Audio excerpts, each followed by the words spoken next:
快乐不整虚的，咱的评价都是真的。感谢帮我们发现好去处的大众点评冠名播出。番茄是个宝，茄皇错不了。感谢约1颗阳光番茄在里面的茄皇联合赞助播出。颜值7克，鲜满10分。感谢颜值下降但鲜味爆表的海天博颜特约赞助播出。可口可乐益生元汽水，快乐不卡顿。本节目由可口可乐行业赞助播出。乳铁蛋白加乳脂球膜，助力宝宝体质双优。感谢真心守护宝宝成长的美蛋陈兰珍赞助播出。好网络就选中国移动，本节目由指定产品中国移动赞助播出。咔嚓咔嚓，一起脆翻天，本节目由美味酥脆有料有趣的雀巢脆脆鲨赞助播出。一场仅朋友可见的线下聚会即将开启，打开效果小程序即可参与限定活动。我们的第一赛段呢叫做双人成型赛，目前赛程已经过半了。那么接下来，我们的演员朋友将继续争夺剩下来的晋级名额。脱口秀界好久没有这种紫微星下凡了，你每天啦啦呼啦啦，你这还懂喜剧啊？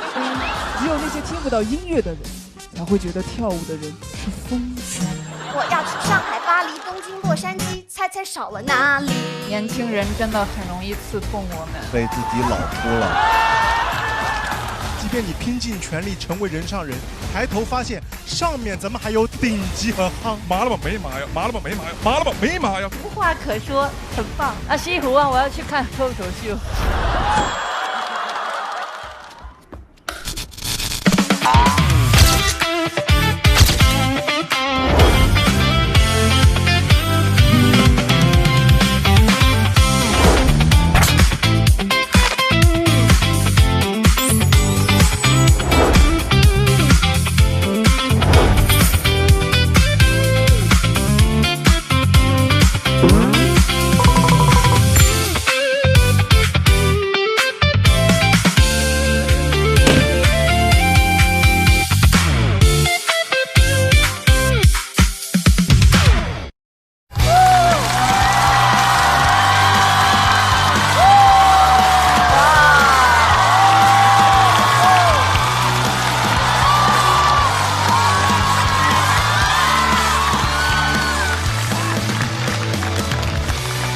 热烈的掌声先送给在座的每一个人。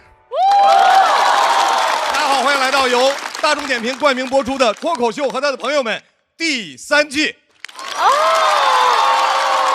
我们来说一下现在的情况啊，我们的第一赛段呢叫做双人成型赛，目前赛程已经过半了。现在来给大家介绍一下我们在这个赛段的规则。双人成型赛2轮 PK 结束之后，如果其中一队2轮全胜，另一队2轮均落败，则胜利队完整保留，小队全员晋级。落败小队将解散，队内选手全部进入待定区。如果2支小队各赢了1轮，那么2支小队都要解散，各自队内票数更高的选手晋级，剩下的1位暂时待定。所有表演结束后，从待定选手中按票数高低补足晋级名额。本赛段共有42个晋级名额，目前我们一共有12名演员晋级了，还有14名演员待定。沙发的区域就是晋级的。晋级的这波又有2在一起的，还有孤零零坐着的一些。2在一起的就说明人家是全队晋级，孤零零的就是他那个队已经被拆散了。各位不要着急，我们现在的拆只是暂时的拆开，他们还会以其他的方式再重新组合。这边坐在小凳上的这些朋友啊，他们现在还在待定区。我们在拉完总排名之后，希望他们能够早日找回属于自己的另一半。掌声送给他们。比赛开始之前，再次向大家隆重介绍我们今年的校友团：闫妮老师、大张伟老师、周深老师、鲁豫老师、苗苗老师，感谢各位的陪伴。那么接下来，我们的演员朋友将继续争夺剩下来的晋级名额，让我们继续下半场的比赛，来吧！好，接下来要进行 PK 的2支队伍。首先，第一小队 ，Harry 海波。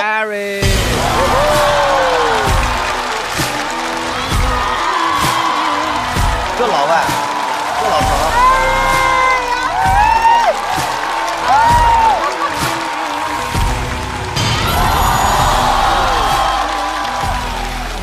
有一种要呛核桃的感觉。加油，Harry，加油加油加油！第二小队，大国手小四爷。小四爷。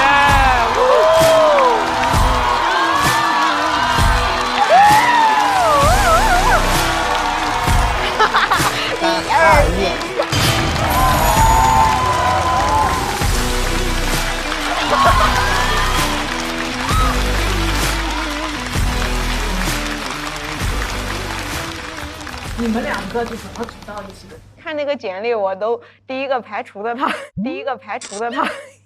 啊？为什么？哦，这个好压力。希望你是一个对脱口秀认真的人。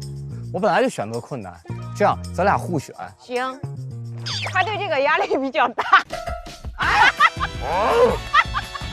谢总这么努力。现在成功不能发。昨天我都睡觉了，小四爷说要不要聊聊你的稿子，我又从床上爬起来。他好像对自己没有特别高的要求，还是得一针见血的说出来问题。你提供情绪价值是没用的。你现在写歪了第一段。你等一下，那我就把那些信息都加进来哈，我都写了的。你重新码一个。重新。这个要写出来啊，这个要体现在第一段。头2段全部删掉，重新来，你觉得行吗？救救我！救救我！救救我！你刚刚问那个形容你的队友是最什么什么，我说是最严厉的队友。啊，哪里严厉？你觉得有效果，但是我听了，这个只是一个小梗，这个不叫效果。观众能听到后面是因为观众人好。本来观众早就应该失去耐心了。我觉得你前2天没有说这个，你就是现在想说。我这么说你焦虑吗？不焦虑，只要你能帮我改出来。我昨天我跟他说，我说你可以更好。对，这种严厉我也挺受益的，巴不得就是有一个免费的老师来带我，手把手教我，我就学吧我。哎，我也没有那么说教啊。给你们队伍起一个名字，你们会起吗？我们刚组队的时候就已经起好了，因为我们2个都是穷门嘛，是吧？所以我们的组合名字就叫老穷风，有老前锋就应该有老穷风。行，这是老穷风，这是行的。我尽量不笑出声，我不想让你通过我的笑声来判断我的财务状况。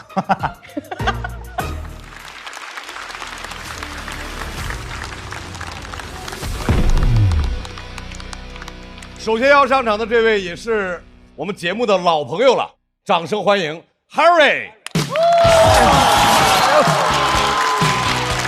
大家好，我是 Harry， 你们好吗？再次掌声送给 Harry。如此大只的 Harry， 马上要和他 PK 的，非常娇小，每年都会在这个现场给我们留下来一些哲学思考。我们再看一看今年他又会带来一些什么样的哲学问题。掌声欢迎大国手。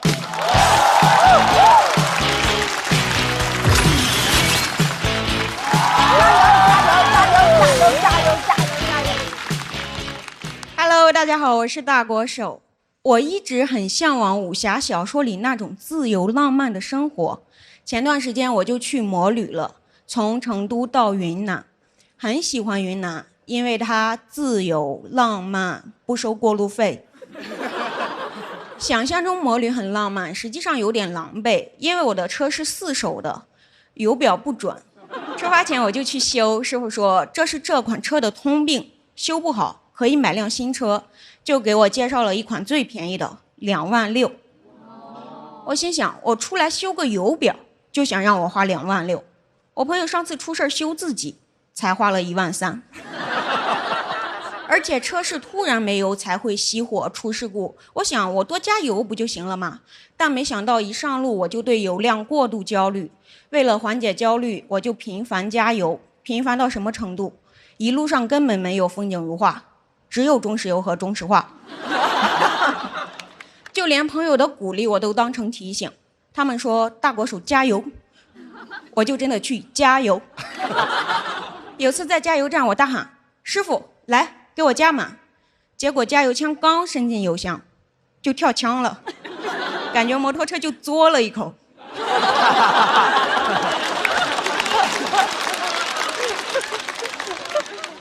一付钱8块2毛5，师傅都笑了，我好尴尬，我只能自我安慰，他就是没见过这么克制的车，禁欲系大摩托。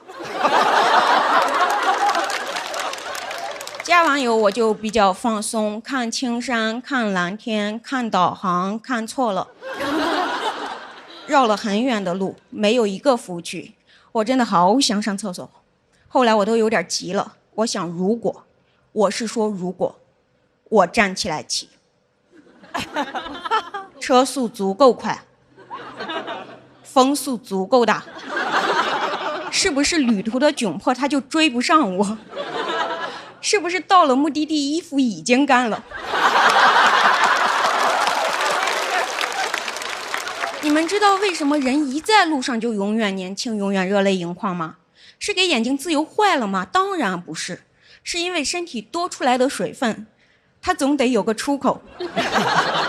真的没有任何办法，我就只能硬着头皮往前骑，头皮真的很硬，像是戴了2个头盔。骑到最后我都开始怀疑自由到底是什么？是不是一个人的自由它就是限量的？你在家觉得束缚你憋不住，你出去自由你就得憋得住。哲学上经常讨论精神能不能超越肉体，我一直以为可以，结果发现身体根本不同意。一个人要想走得远，膀胱得空，油箱得满。不过虽然理论如此，实际第4天我哪儿都没去，因为停车没停好，车倒了，我就去抬车，腰闪了。我就在酒店躺了1天，非常后悔，再也不想自由了。我希望有人能把我的自由偷走，把我车偷走。那天晚上我都没锁车。休息了1天之后，我又忍着腰痛继续出发了。这时候我就明白，为什么人能坚持做完一件很难的事情，是因为热爱吗？当然不是，是因为往前骑只用200公里，返回去1100。最后终于骑到了，我觉得自己好厉害呀！1300公里骑了整整5天，一般人都骑2天。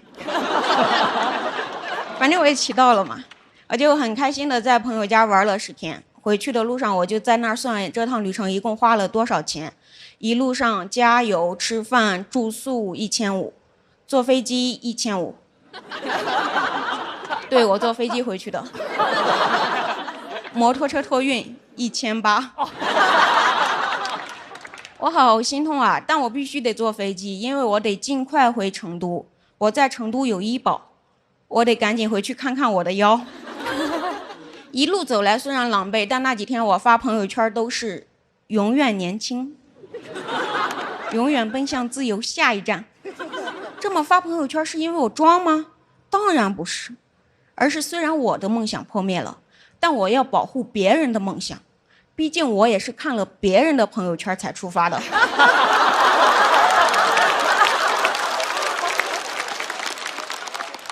刚发完朋友圈，成都的朋友就给我发消息，我好羡慕你呀，你好自由，我也想去摩旅。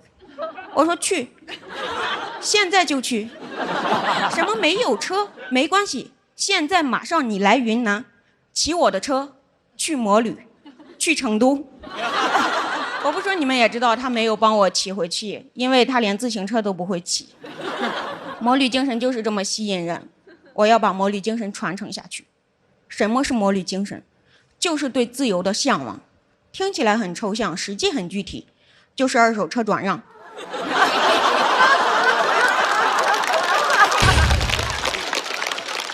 自由就是这样，不会消失，但会转移，会过户。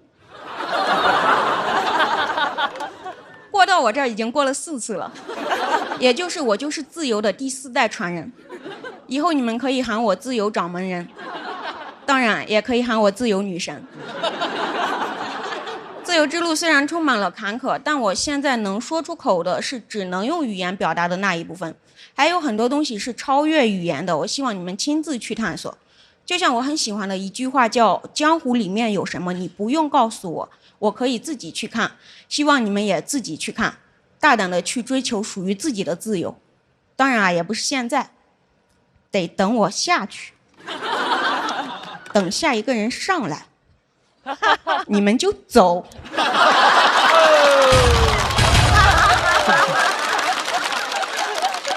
去吧，去自由。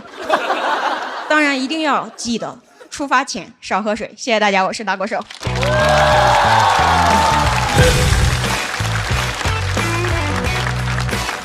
数票倒计时。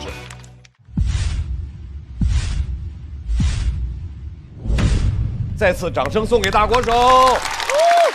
哇，大国手还是那么稳稳的厉害。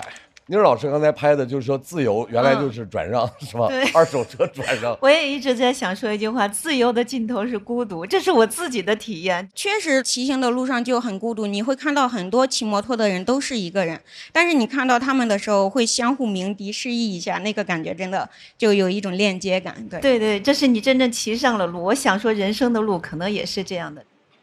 而且刚才那个张绍刚老师那儿。深深的赞同你一句话，就是说你的自由来自于别人朋友圈那个，是不是？那个太对了，这个太对了，这个就跟我一直认为自由来自于枷锁，就是说如果你没有那个枷锁，你也不会羡慕自由。对，特别棒。我就很喜欢这样的出发的那个点，就非常的有共鸣，而且大国手他每次的比喻，他能够让我非常迅速的就接触到那个味儿。哎呦，嘿，怎么回事？怎么了？谁踩着你了？怎么？哎，我作为一个歌手怎么破音了？怎么回事？我就说你的比喻的那个特别的对，是啊，谢谢。我觉得有很多像大国手这样的人，会看到他们的存在，就我们是以不同的方式生活着。可能你看我，你会觉得奇特；我看你也会奇特。我们彼此存在，就告诉对方，如果你不行，人生还有另外一种可能性。多元性，我会觉得很美。像鲁豫老师就是工作上的成就，我肯定也是有所期待的，但是我可能生活就选择了另一条路，但我看到有人在延伸那条路走得那么好，我就感觉很幸福。大国手这么嬉皮士一样的生活方式，把一般的脱口秀演员都衬托得过于主流了。就我原来以为我们很多元呢，对，后来发现还可以有更自由的生活方式。对。本来之前我就在思考就是意义问题嘛，然后我骑车的时候我在想，就是那摩旅它有什么意义？最后我收获的答案就是它就是没有意义的。但是你看到那些景色，然后你骑着摩托车走在两个山之间的大桥上，风从你身边就是呼啸而过的时候，你就是在用你的肉身去走这段路，有一种丈量感，就天地之间只有你一个人，你就会觉得这整个的天地都属于你自己，你掌控了，或者说驾驭了。我觉得是获得了狼狈的自由，但是狼狈的自由它其实也是一种自由。来 Harry 站到大国手的身边，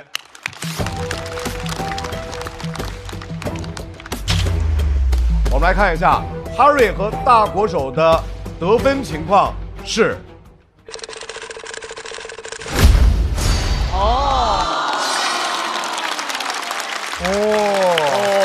差距很小。请两位回到队友的身边。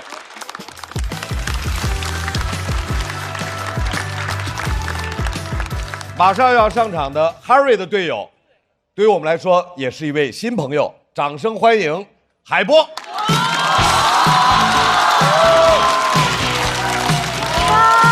来大战四校。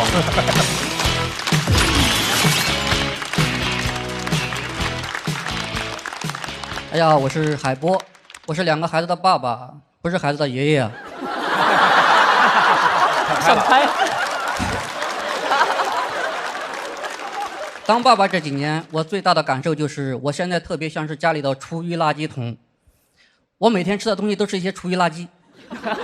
我吃的东西特别简单，要么就是我家老大吃剩下的1口米饭，真的是1口，不多也不少，每次都是1口。好像他每次盛饭的时候都是这样盛的，先把自己能吃完的盛到碗里面，再用嘴巴去锅里面量一口，吐到碗里面，对自己说这一口一会儿留给爸爸吃。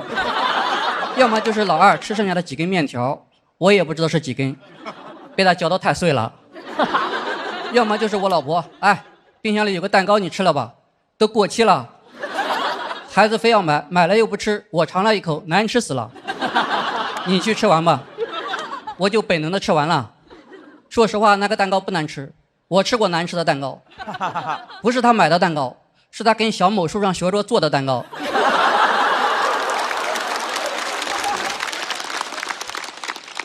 他做的那个蛋糕闻起来是榴莲蛋糕，吃起来也是榴莲蛋糕，但他做的是草莓蛋糕。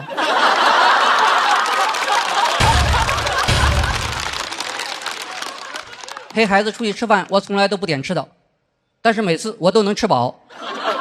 明明是他们两个点了他们两个要吃的，结果我们3个都吃饱了，还没吃完。吃饭之前他们还问我，爸爸今天你想吃什么？我说你没剩什么我就想吃什么。爸爸你怎么什么都喜欢吃？因为你们什么都喜欢剩。我那么感动啊！我也觉得好幸福啊。这几年我吃的最多的套餐就是儿童套餐，我当儿童的时候都没吃那么多，吃到我现在都有点返老还童了。你看我现在长得是不是有点鹤发童颜的意思？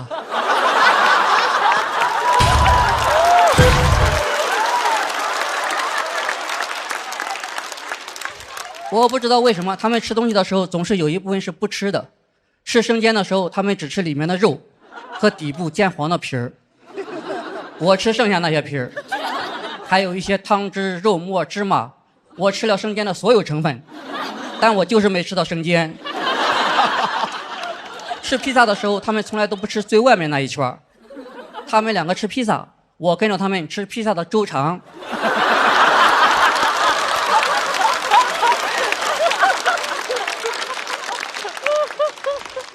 你知道现在我有多厉害吗？我回家把他们剩的披萨吃完，我能在肚子里面算出来这是几寸的披萨。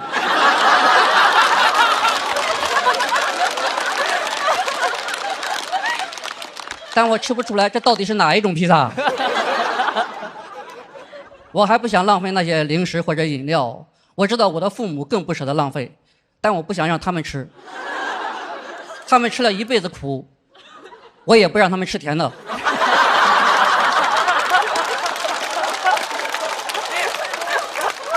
所以我吃到现在我都喜欢吃了。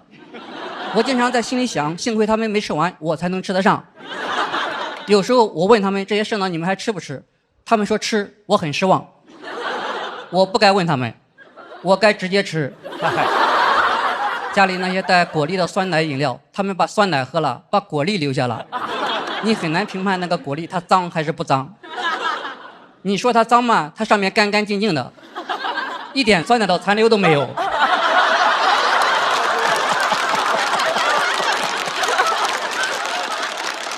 你说它不脏吗？它上面一点酸奶的残留都没有。他们平时喜欢吃的一个零食，形状是个小蘑菇，上面蘑菇头是巧克力，下面是饼干，它是一个巧克力饼干，我管它叫饼干。这指桌头啊！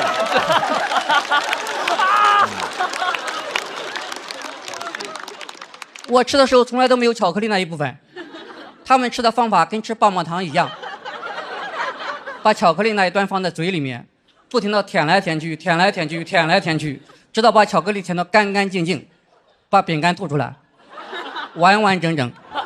经常在吃的时候，我能听到这样的对话：妈妈，我只吃巧克力，不吃饼干，不吃给你爸爸吃。爸爸，你过来一下。我从来都不过去，我过去就要吃他们的口水，我不想吃，每次我都是等饼干晾干了。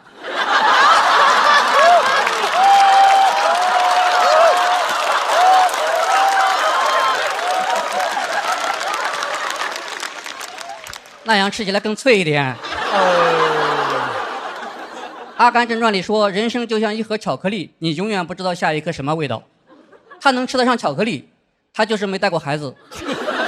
我的人生像一盒巧克力饼干，我知道巧克力什么味道，但我永远都吃不上，这才是我的人生。我家里还放了很多舔完夹心的夹心饼干。哦。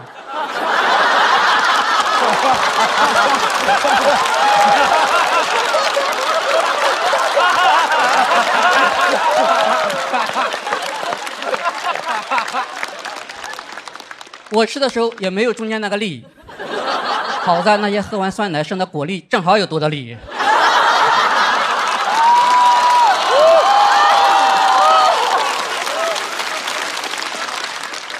我都是2个嗷嗷饼干夹着酸奶的果粒一起吃。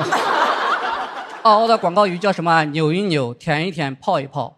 我认为不完整，必须要加一句：饼干吃一吃。而且你最好明确一下饼干谁来吃，谁舔到夹心谁来吃，不要留给爸爸吃。不要留给爸爸吃这句话应该出现在所有零食包装上面，不然他们都以为我就是喜欢吃这些东西。这样下去，很多年之后，等我老了，过生日那一天，他们会给我做一个大大的蛋糕，最上面一层巧克力饼干，没有巧克力；最下面一层嗷嗷饼干，中间夹心是果粒。我拿一个饼干放在嘴里面，一边吃一边回忆，真好，还是你们小时候的味道。好，谢谢大家，我是海波。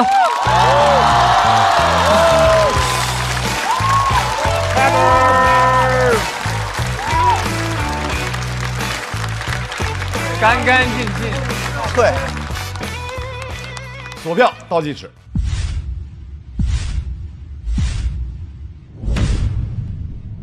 来，掌声送给海波。哇哦，周深，就数你笑的声音最大，还蹦。就很喜欢这种就看似吐槽，但吐槽啊！哇，这个看似吐槽，但其实是非常非常甜，然后非常非常温暖。非常非常充满爱的一个故事，就边听然后又觉得很好玩，但是后面又觉得哇特别感动，所以呢，它这个整个故事它的味道特别的丰富，可能他尝不到，味道啊，所以非常非常吸引我，所以我觉得你也一定就是他感受到了非常非常多爱，因为他也给了自己的孩子，给自己的家庭很多的爱，我就很喜欢这样非常温暖的人。我感觉就是因为海波老师对自己的稿子非常有自信，所以就可以很淡定的进这个段子，知道后面肯定会讲起来。然后我觉得你翻的也很好，就是我觉得有时候写段子你会停在周长的那个位置，你就觉得哎这已经是一个梗了，但你后面还能翻，我能算出来几寸，我觉得也很了不起。然后后面也有一个特别有效的 callback， 就是前面的梗响了，后面 call 才叫有效的 callback 啊。然后我也觉得，男生不用担心自己年纪大了自动会有灯味儿，就是，对，实际上还是能让别人感到温暖和善意的，就是，很棒。首先我觉得非常非常棒，从内容到表演都非常棒，无懈可击。我2点感受：第一，我赞同周深讲的，这是个秀幸福的段子；第2点，让我深深的怀念我的爸爸。谢谢。这个故事听着就是感觉，真的是明明就是感觉很可怜哈，但是又极其的可爱，就是这么个故事，就是孩子吃冰他吃棍儿，就感觉脏不脏的这事儿。然后到后来你听着就感觉哇，这种甜蜜的负担就是特别的美，然后特别喜欢这样的作品，棒棒的。其实我没有感觉到很幸福或者很甜，对我每个人的感受不一样。但是我真正听到的是，就是酸辣苦，就是我们人生的这很多的味道。你说你真的是感觉很甜很幸福吗？我觉得也不是吧。你也有一种无奈，你也有很多的这种东西。因为我现在也在家照顾老人，就是他们吃了一辈子苦，现在他们还不能吃甜的。就是你把这人生的所有的味道，在每一天去品尝。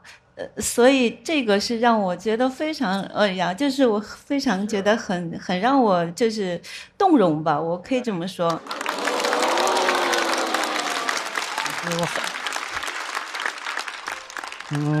我就是很感谢各位老师能够体会到我写的段子里面的一些想法，跟我当时写的时候的一些感受，我很感谢你们。这么深情吗？怎么回事？海波说脱口秀说了多久了？我做10年了。10年了啊！哇！哇，那我觉得就更厉害了，因为他说了10年嘛，很长，但是他没有给我一种我要给你说脱口秀喽，就那种就是比如说，哎，我要唱歌来震慑你了的那种，就是刻意的劲儿。我要给你来说脱口秀了，谁有这种感觉？我没有这感觉，谁有这种感觉？我有。海波现在也是俱乐部的主理人。对，您的那个俱乐部叫在苏州莱塞喜剧。哦。海波现在这个莱塞俱乐部怎么样经营呢？我之所以出来演，就是因为不怎么样了。别呀！咱不要比那个不比伟大呢，你比小块总强点吧？比不了，比不了。哎，就是10年前我就开始做脱口秀了，那时候我是花钱，然后需要找场地、找观众。后来我就做了脱口秀剧场，现在也是花钱。以前花钱讲脱口秀，现在花钱贴补剧场。那你的钱从哪儿来呢？因为我还有个工作。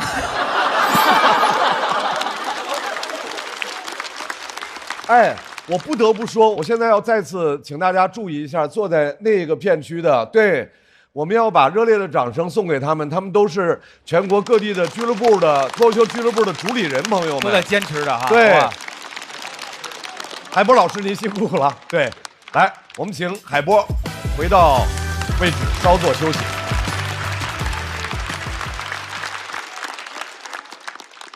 就是闫妮老师在点评我段子的时候，他说的非常的精准，就是说到了我的心坎里面。因为当时我在创作这个段子结尾的时候，我那时候眼睛也有点湿润，就是因为我想到了我的父母，也想到了我的孩子，也想到了他们人生的酸甜苦辣。就是我最后那一句就是在说，可能孩子想念妈妈的味道，但是如果你成了妈妈或者成了父亲，你也会想念孩子的味道，想让他像小孩子一样过无忧无虑的生活。我希望我的这个稿子让观众听完之后能够更热爱自己的亲人和热爱自己的生活。下面要出场的这位朋友，加油！是去年最为亮眼的新人之一，掌声欢迎小四爷。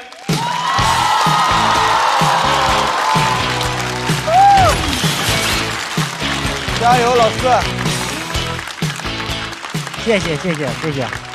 1年没见了，朋友们啊，去年上了节目，现在生活比之前好一些了，但是穷了这么多年，怎么说呢？落下病根了啊！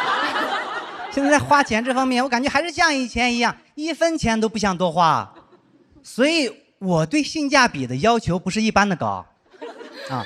这么说吧，你们可能是想把钱花在刀刃上，我即使花在刀刃上，也希望它是把双刃剑。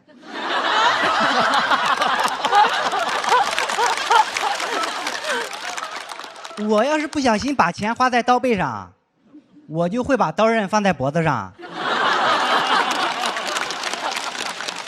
而且我觉得钱怎么赚的就应该怎么花，我辛辛苦苦赚的钱就应该辛辛苦苦花，对吗？但是追求性价比的路困难重重，你们也知道，商家会想很多套路多赚我们的钱。就拿买抽纸来说吧，他们经常给我们出一些数学应用题，90抽24包的跟110抽18包的。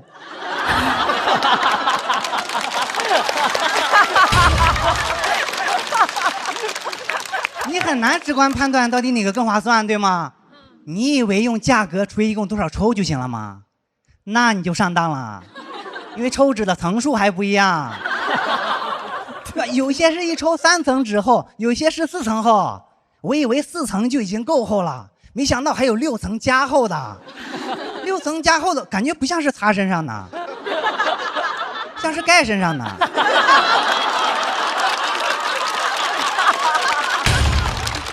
太有生活。我得算出来1层纸多少钱，你以为这样就够了吗？那你又上当了。哎，我那天看到同品牌的抽纸啊，一个是一包110抽，一个是120抽，价格居然一样。哎，这肯定有猫腻啊！我仔细翻看商品详情页，终于发现了，宽度窄了6毫米。哇，这日子过的，他就故意找茬的，回来就是去超市里。我很无语，原来抽纸也是分大小尺码的，他们会把抽纸分成 S、M、L 3个尺码。但你要说人的身高体重不一样，衣服分尺码我能理解，但抽纸啊，大家嘴差距这么大吗？国家标准并没有规定这3个尺码到底是多大，他们自己乱分，很烦，乱到什么程度？我看到有些品牌的 M 码还不如另一个品牌的 S 码大。我问客服为什么，客服的回答一点都不内耗，他说咱只跟自己比。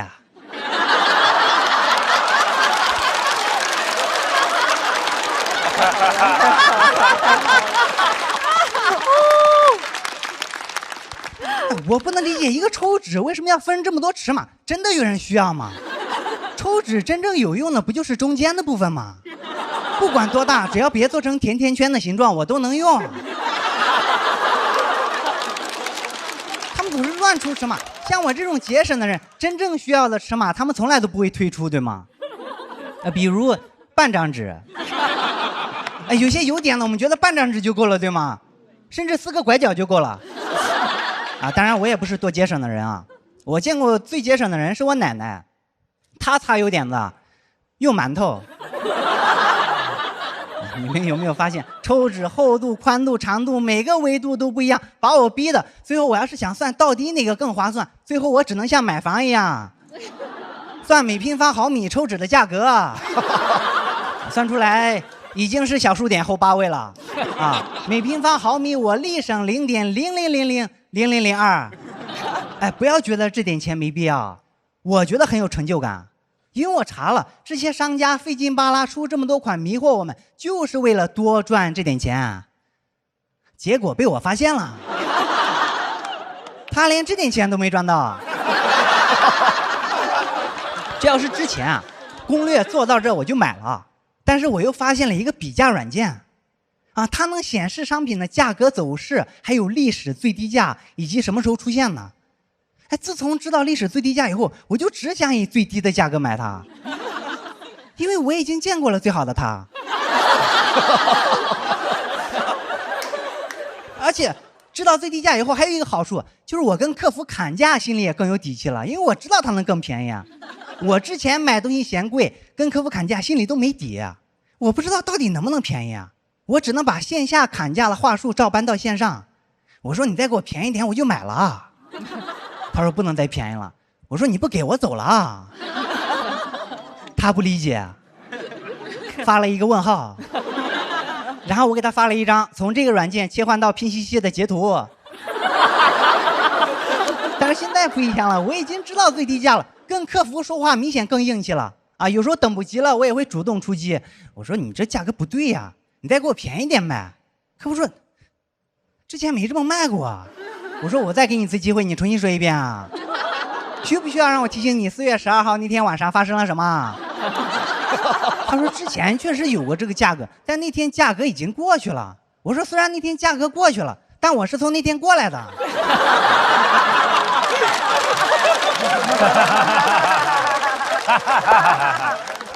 买东西我还会碰到这样一种情况，就是一个商品它的历史最低价经常出现。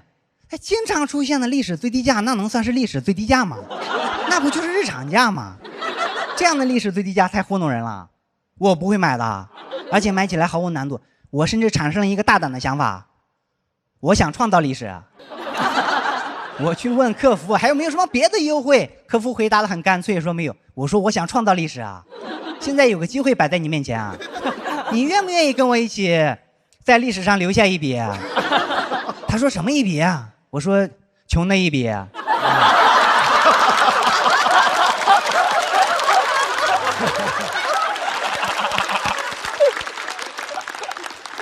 我这样买抽纸绝对是世界上最便宜最划算的，我见人就分享。前2天有个演员跟我说，他说你这个方法我用不上啊，因为我是某某平台的会员，我可以每天都只花1分钱就领到一包纸。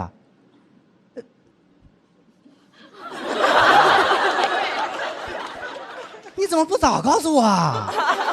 我也是会员，你都领了1年多了，我天都塌了。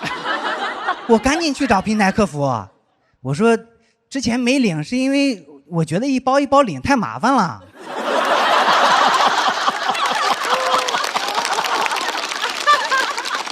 你一次性全都补发给我吧。客服拒绝了我彻底疯了，我开始恨那个演员。我说谁让你告诉我的？你家是不是有很多纸啊？你还给我。讲到这，感谢各位，感谢。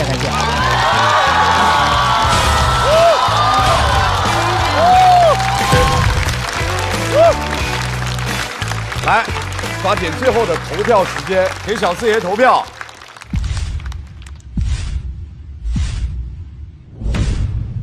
掌声送给小四爷。谢谢，谢谢我对他印象特别深，就觉得他总是能够把一个我们认为就是可能我们脑子里面就一下就过去的事儿，就不至于的一事儿，非要把它拽着不让它过去，然后把它一层一层剥开，一层层剥开，像洋葱一样去看一下它有趣的点在哪里，然后反复的对比。你生活当中真的没有其他事情可以忙的了吗？其实是这样的，就是买东西的时候。大家不可能完全不看价格，对吧？对，肯定有。但是如果明知道里面有猫腻，我还不去破解，装不知道，就显得我很傻。其实抽纸它是一种消耗品嘛，就是如果我认准了这个东西，其实我后面就会一直买它。当然我也会不定期的抽查，我看它到底是不是最划算的。它也会在慢慢涨。某种程度上又能够成为自己的创作的来源，然后某种程度上也算生活的小乐趣吧，算吗？对，算嘛。其实性价比这种事儿，平时大家都会有。而且四爷，我觉得咱们这段播出了之后，会有抽纸厂家找你代言。大家会觉得他的那个厂家非常的性价比。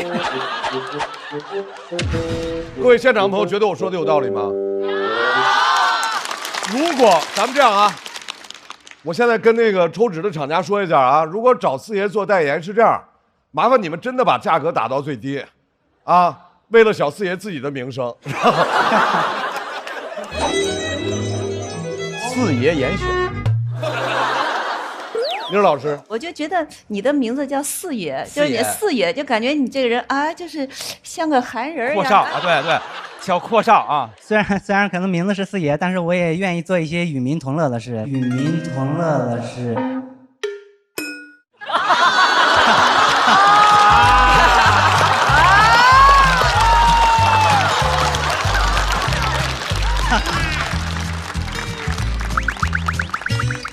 稍微有点贪婪了。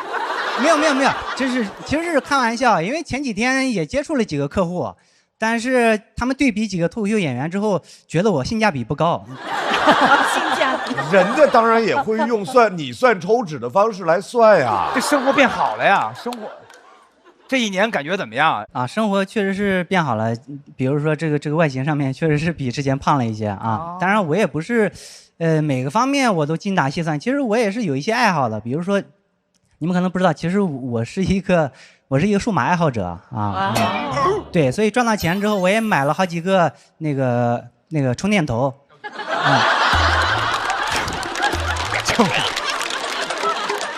他在耍我们，被耍了。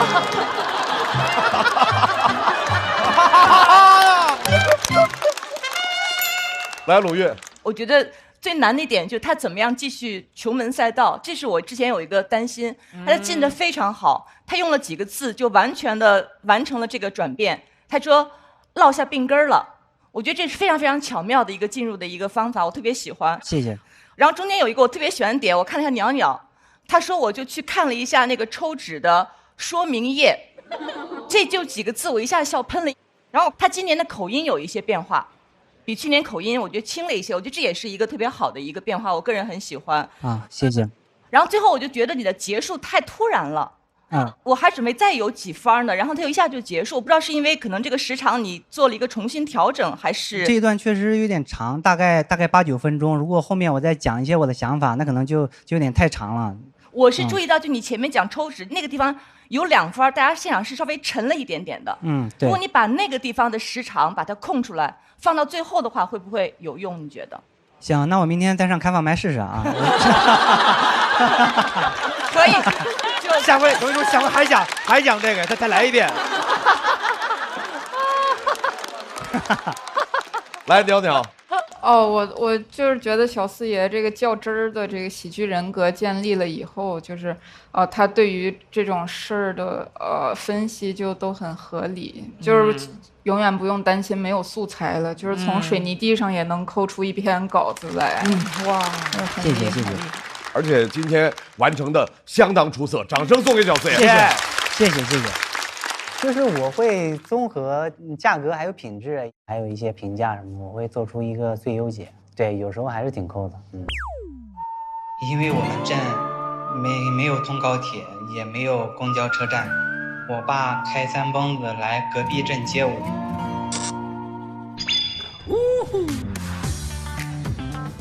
来啦，我导航不贵，也就1顿饭的钱，驶入新路线，这条更顺。放心，我一直在用心规划导航。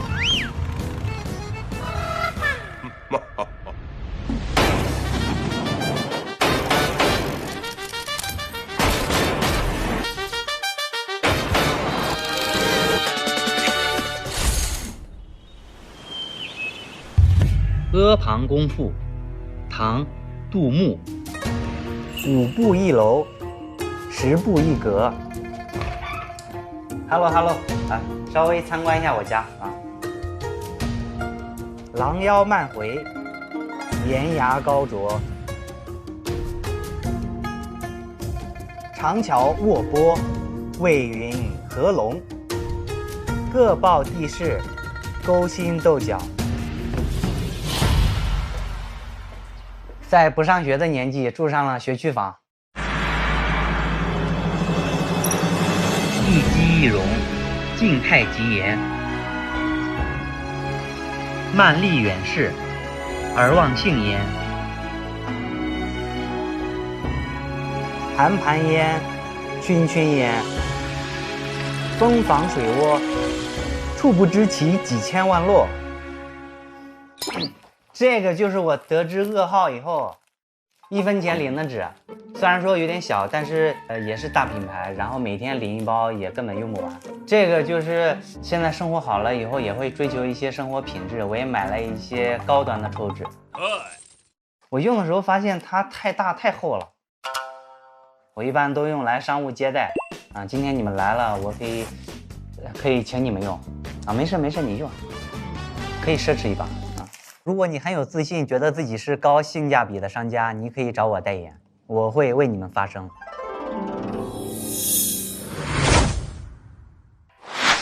来吧，几位好朋友，2组的1v1结束了。海波和小四爷这2个非常难选。海波这个战都很精彩，都进吧。那么海波和小四爷在他们的表演结束之后得到的观众投票是。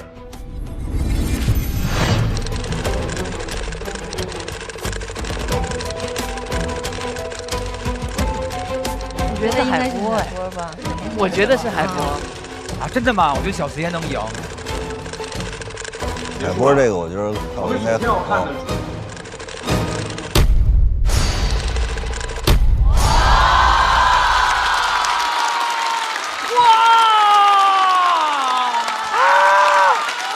我们俩感觉一样。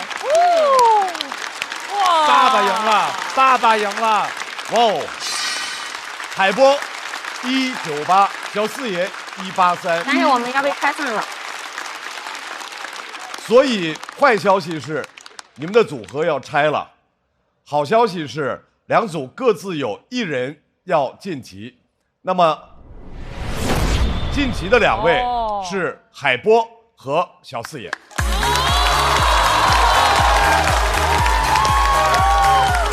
哈瑞和大国手进入到待定席。掌声鼓励这2组的4位优秀的演员。波哥这场太牛了，太牛！但确实难，就非常的难。主要是我进了大会，再次，赛制就是这样。哦，松了一口气，吓到了，我以为小四也要坐这边。他刚刚跟我说 sorry， 我说为啥？他说是因为他没有进。我才反应过来，原来是他的锅。你没反应过来啊！我想说，胡总太善良了，但他一直担心大锅，他一直担心小四爷。我当时想着，哎呀，小四爷谁让进他？小四爷进了，我就松了一口气，生怕给他拖后腿，没想到是他拖了我的后腿。马上，我们又到了新的一组要上场的时候，第2轮的 PK 关系，第一支小队，掌声有请，粽子菜菜。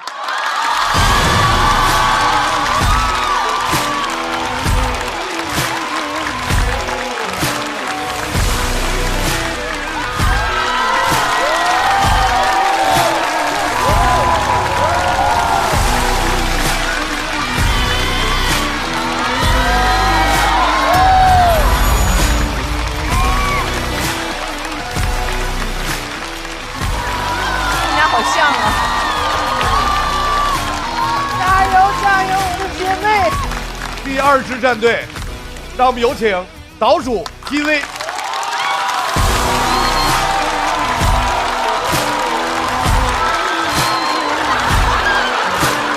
刚才这是甜美，这是傻逼。穿上拖鞋下来了。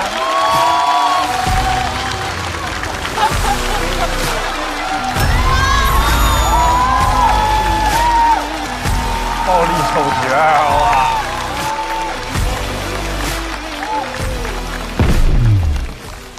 在这2组的 PK 关系当中，首先要上场的是一位新人演员，掌声欢迎粽子。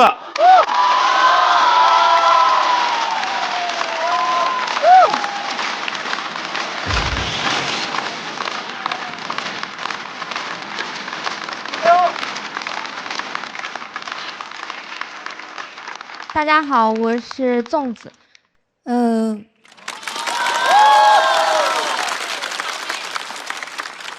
我是一个山西人，我爸以前是一个煤老板，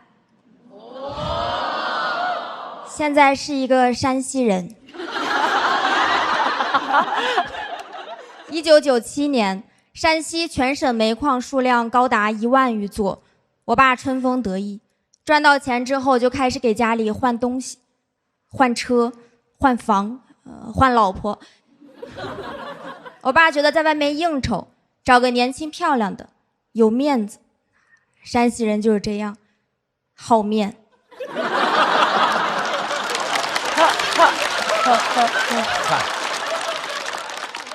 我妈当时有预感，就假装是别的女人给我爸打电话，我爸接起来，喂，老婆。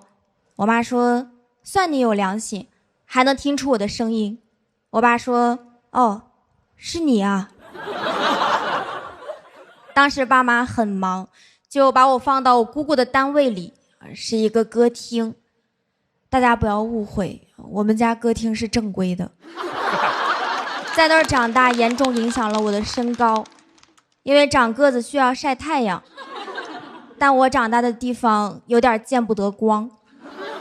我当时一放学就会去歌厅里写作业，在那个环境里，我知识都学杂了，歌声、笑声、划拳声，声声入耳。红酒、洋酒、葡萄酒，99乘法表。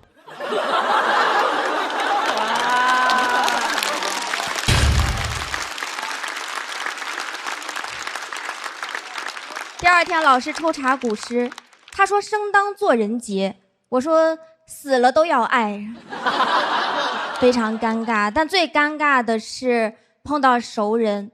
我们那个城市非常小，我有一次在歌厅就碰到了班主任，当时我们2个都愣了。他问我在这儿干嘛，我说写作业。我说你在这儿干嘛？他说家访。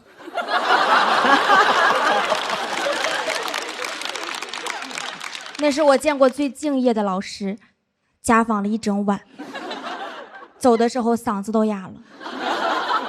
我当时的好朋友基本上都是歌厅里的漂亮姐姐，她们虽然学历不高，但是人很热情，经常陪我写作业，遇到不会的题呢，我也会耐心地辅导她们。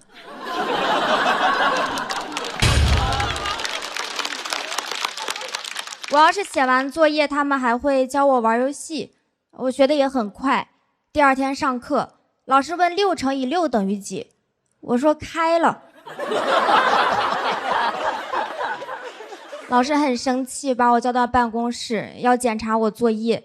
我说忘在歌厅了。老师更生气了，让我叫家长。我说家长也在歌厅。当时整个办公室只有班主任相信我，但他又不敢说。他沉默了一会儿，说这样吧，下周我去做个家访。我在歌厅里最好的朋友是芳芳姐，她的工作呢是陪客人唱歌，但她真正想当的其实是歌星。经常有人笑话她，哪个歌星天天陪别人唱歌呀？曾毅吗？为什么？而且他唱歌也不好听。小时候其实我不理解，像芳芳姐唱歌难听也可以当歌星吗？最近我理解了。我很喜欢芳芳姐，她对我很好，可以说她是一天一天贴近我的心。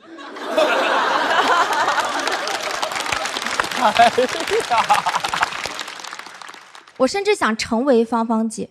学校不让谈恋爱，不让染发，不让打耳洞，简单来说就是不让我成为芳芳。但我觉得这个工作很风光，每天都可以穿着漂亮的裙子在台上唱歌，像迪士尼里的公主一样。我写作文，我的理想是当公主，像芳芳姐一样。芳芳姐看完之后赶紧教育我，她说虽然一晚上就能赚很多，但只能做几年，30岁就退休了。我更想当了。芳芳姐说，姐希望你能出淤泥而不染。我说姐，这啥意思呀？芳芳姐说，你长大了就知道了。李白说的。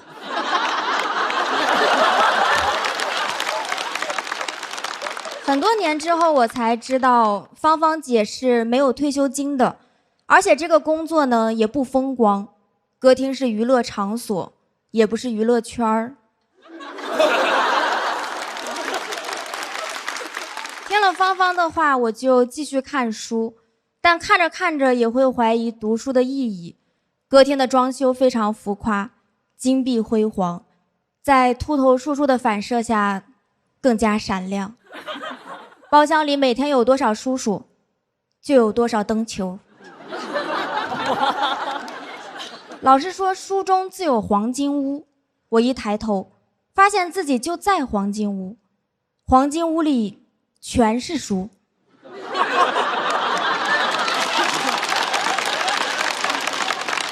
叔叔还会跟别人夸我，说这个小姑娘长大之后肯定有出息，在什么环境下都能学进去。他不知道，其实我没学进去，叔叔比我厉害，他没学，直接进去了。有一天芳芳偷偷告诉我，她说她攒够钱就要离开这儿，她要去南方，南方机会多。很久以后我才知道，她说的南方是河南。对于芳芳来说，离开山西就是南方，北京是南方，北极也是南方，没人认识的地方就是南方。哦。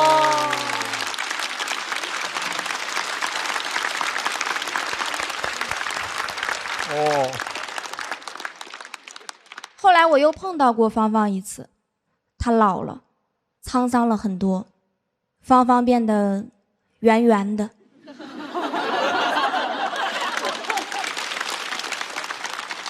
我差点认不出他，但他还是一眼认出了我，因为我和5年级的时候一样高。他拉着我的手问我：“你上大学了吗？”我说：“读研2了。”他叹了口气，说：“哎，你还是得上大学呀。”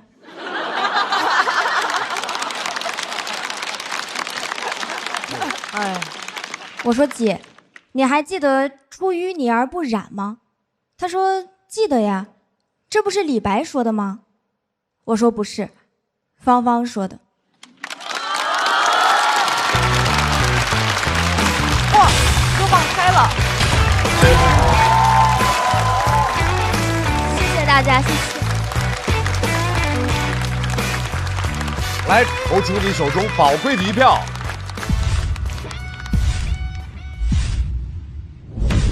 再次掌声送给仲宇。哇哦，一个文艺电影。是啊，我刚才都忘了拍了，因为我一直跟着芳芳，像你说的，我在看一场电影，然后就有很多贾樟柯的那种瞬间，你知道吗？站台、小舞，然后任逍遥、江湖儿女，就是所有那些人物，什么胡梅梅、巧巧，你会发现哦。就那样的女性，她其实就是像一个电影一样，你看到个体的成长，然后能够想到这个人他经历过那10年、20年的社会的变迁，完全有画面感。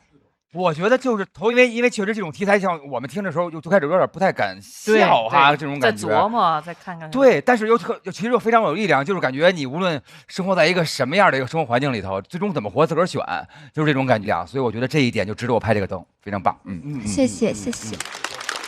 我就觉得他的文本很厉害啊，就是我觉得如果是把它当一个散文啊，或者是当一个文章去看，我觉得可能我们自己会脑补出很多情节，去帮我们去丰富它所有的环境啊，或者是所有的情节，可能会帮助很多。就是因为最后这个故事，就是你把芳芳介绍给我们之后，就非常非常的鲜活，所以最后整个故事结束之后，就是会忍不住的然后你的情感的浓度非常非常强，所以我就一定也会拍这个灯。对，就谢谢你把芳芳介绍给我。谢谢对方，谢谢。我讲的是一个女人和一个女孩的故事，但是我刚刚突然意识到，她那个时候其实也只是一个女孩，这其实是2个女孩的故事。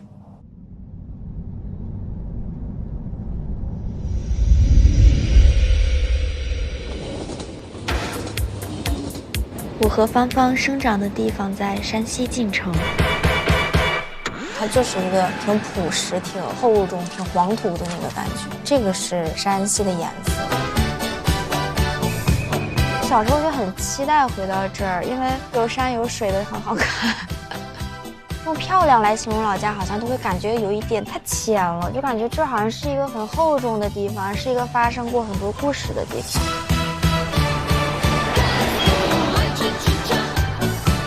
然后很神奇，就是我跟芳芳最后一次见面的时候也是在这儿，就是回到故事发生的地方。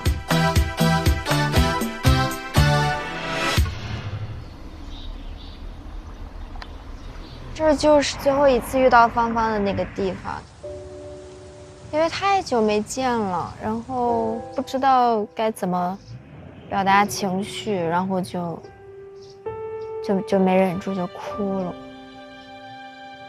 然后他也哭了。他变胖了，然后就是他年轻的时候，他头发是那种大波浪，然后就是放在这边，涂那种颜色比较艳丽的口红。然后我上次见他的时候，他头发也没怎么收拾，他头发就是在后面这样扎了一下。就是你知道他还是那个人，但是有一些岁月的痕迹了。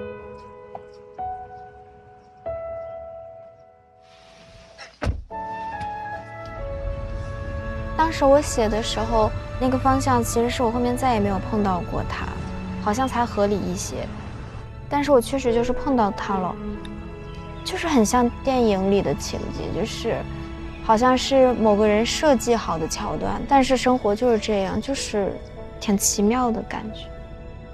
其实我觉得我段子里的南方，它其实是一个意象，它是一个可以让人产生新的希望。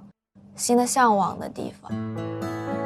当你很年轻的时候，你会觉得很多瞬间没有那么重要，也不会觉得眼前的人有多么重要，这些街道有什么特别的。但我这次这么仔细的看这个地方，我就发现，当你愿意仔细的去看一个地方或者一个人的时候，可能就代表你要离开这儿了。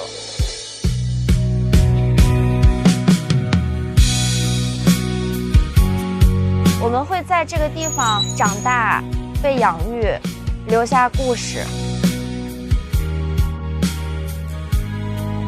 然后离开这个地方。我觉得我们很多人都这样。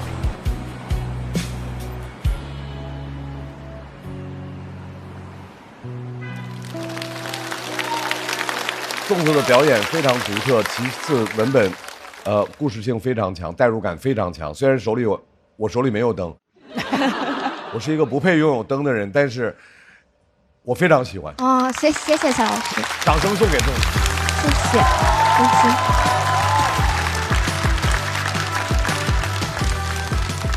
因为是1v1嘛，所以这一组的1v1，各位现场的朋友可做好准备啊！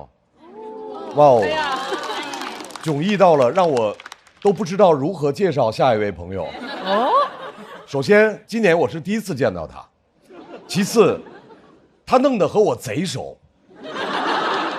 当我犹豫着我要不要和他打招呼的时候，他扑面而来。没事。所以在我心里面，他可以靠脸吃饭。掌声欢迎可以靠脸吃饭的扑面而来岛主。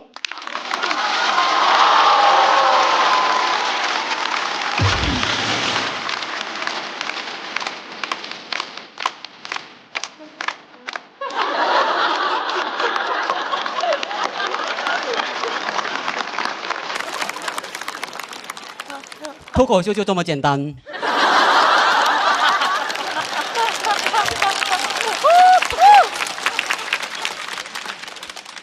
长相就是我第一个段子，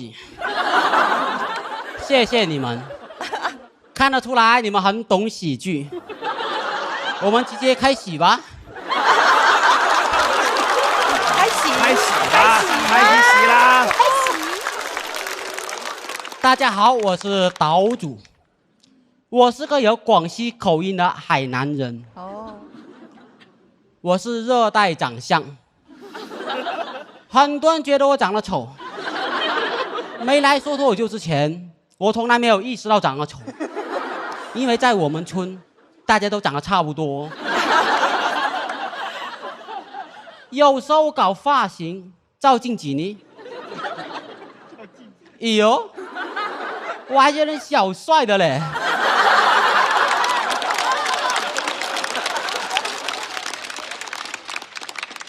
有点像5条人科。打扮有点像。对，人科反正开心。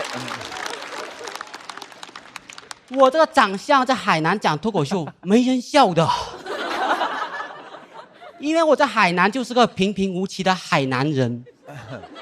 但我一出海南，我就是个先天喜剧圣体。我第一次来上海讲开放麦，还没说话，大家就笑了。走出海南，我才知道，我就应该去外地讲脱口秀，家丑就应该外扬。脱口秀界好久没有这种紫微星下凡了，是时候给内娱一点小小的震撼了。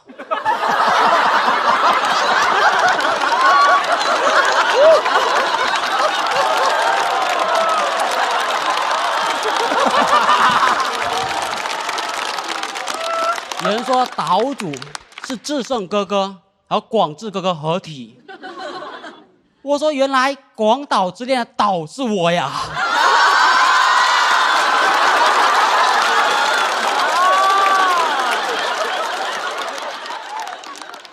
因为长相我得不到尊重，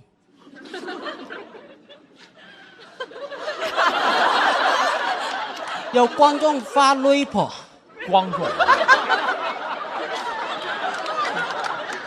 说我是偷电动车人呐、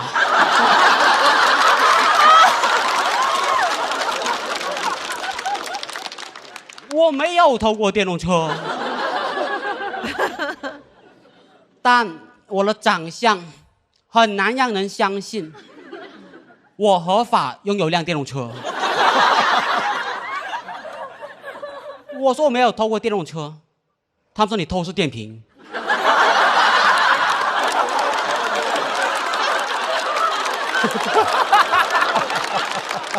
好尖锐。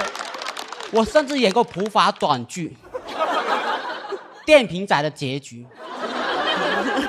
导演让我演失主。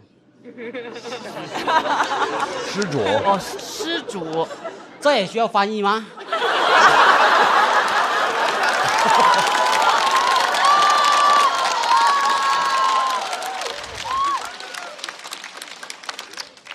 失主就是丢失电瓶的主人。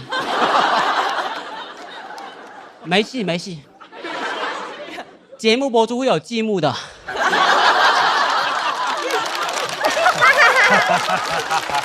积木会有积木啊，给你打起来。这个导演真的很懂喜剧和悬疑。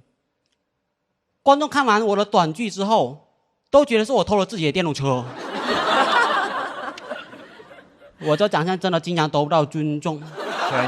我去机场，不小心走到贵宾安检通道，工作人员只看了我一眼，先生，经常在那一边，他都没有看见我的机票啊，怎么怕我透视眼，然后看透我是个穷人，穷人也是我们海南人的简称。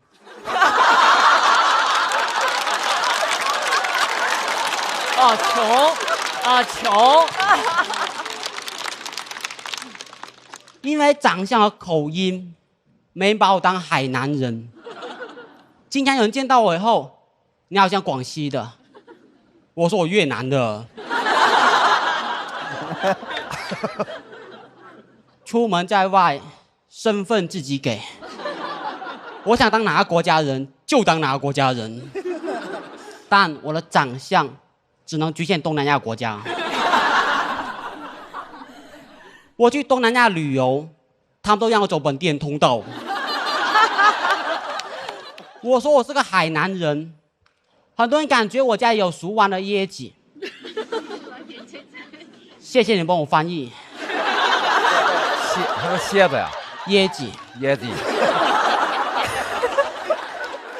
我从小喝到大，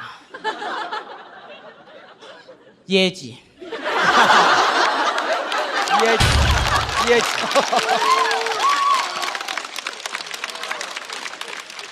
喝多了就长我这样。还有椰鸡直播间的主播也该是我这样的，椰鸡代言人也该是我，没人比我更合适。我会爬椰子树，我会摘椰子，我身上穿的是椰子，正宗椰鸡就该正宗海南人代言。徐东东只是个东北人而已。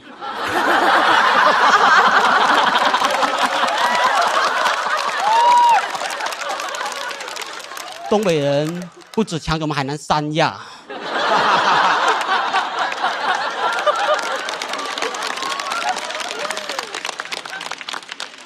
我想代言椰鸡，广告语都想好了。椰子树，我从小爬到大；椰鸡，我从小喝到大。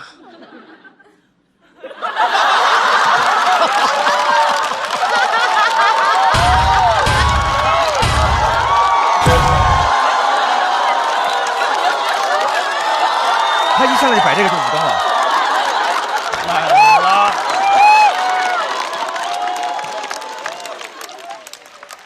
钱不钱无所谓，主要想代言。如果不来找我，我就说椰鸡喝多了就长我这样。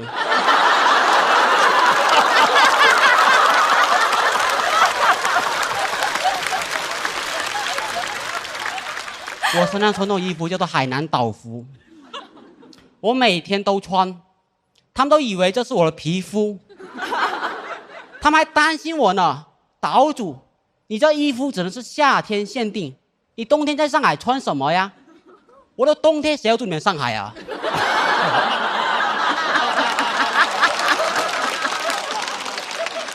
我这次来上海就背一个书包，书包只有7套这种岛服，随时准备跑路。今天骑电动车来的，你们有个人可能要走路回去了。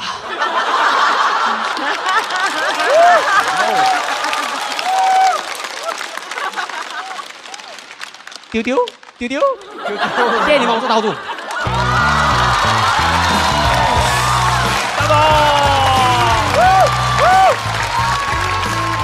来，抓紧最后的投票时间，锁票倒计时。再次掌声送给岛主。哇塞，岛主可太倒了，我感觉。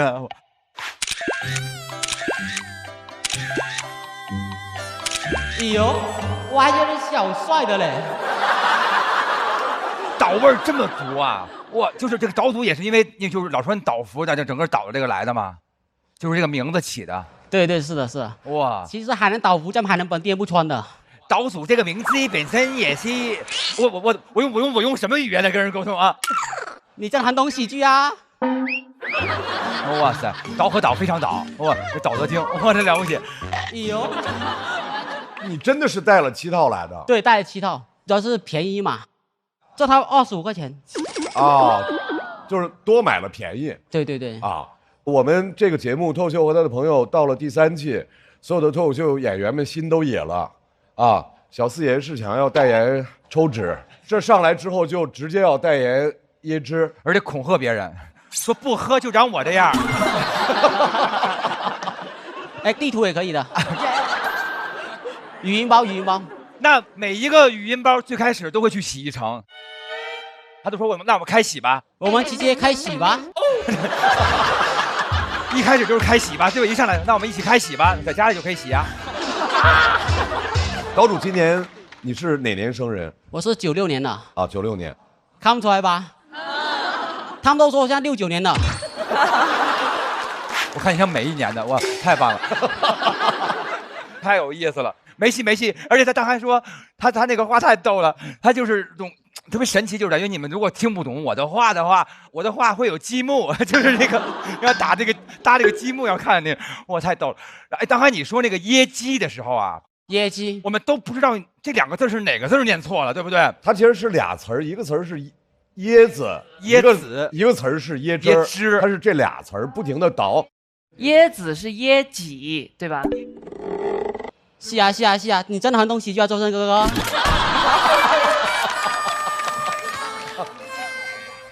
来，鸟鸟拍的是很早的。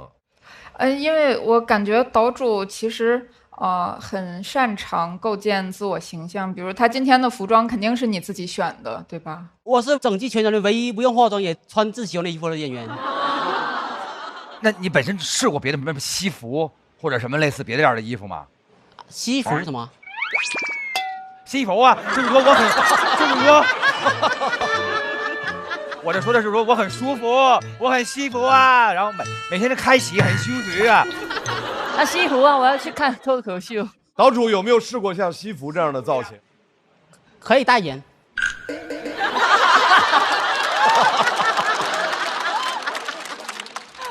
他其实上台的第一句话我想拍灯了，他说你们喜剧就是这么简单啊。那一刻我就想拍灯，因为在这个舞台算是新人首秀嘛，我觉得每个人的新人首秀其实那一刻非常重要，就你以什么样的形象呈现出来，像刚刚娘娘讲的，以一个什么样的喜剧人格，包括什么样的造型呈现就非常重要。他目前是人和他的文本口音一切都是浑然天成的，真的。但我特别好奇，你将以你这样的形象就贯穿，如果你走到比如下一轮再下一轮一直往下走的话，始终这样的造型吗？因为他有7套呢，可以一直换。他可以走7轮。我走步算步吧。哦，走一步算一步。走步算步，走步算步，对吧？走步算步，对。您一出现，我就想起了徐志胜的鬓角，就是当时那个感觉就出来了啊。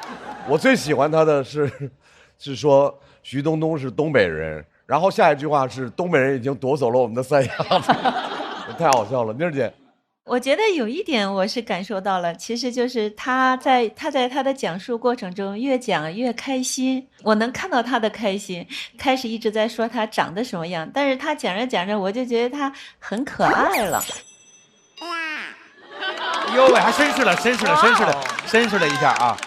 我觉得咱们节目播完之后，任科一定会跟你一块聊聊。所以都得夸啊，对，必须的。岛主还是挺可爱的，然后他一说任科那帮，就还真是那副，就老在反正他们是属于那种吧，光天化日之下，在门口能站一天，没有任何事儿干，就在那站着，说哎过去了，哎，就这么，他可以一天什么都不干。他们是那种非常闲散的，我觉得一个闲散对于当代人来说是一种美德啊。哎呦，我还觉得小帅的嘞。我们在忙些什么？我们在证明我们是个什么？我们不过就是一堆人而已。他就是活得像个神仙一样啊！我认为岛主，这节目结束了之后，一定能拿到代言，一定能拿到代言。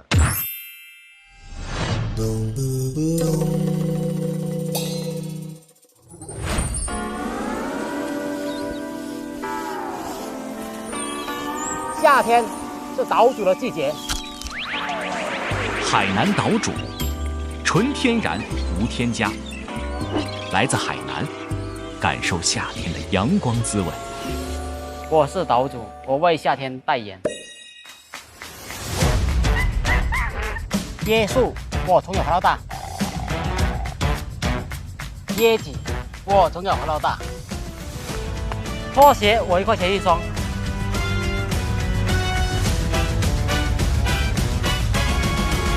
岛服，我1点换1套。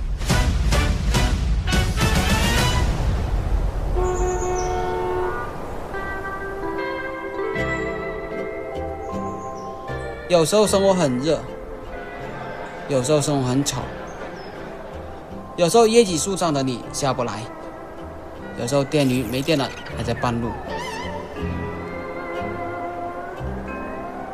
但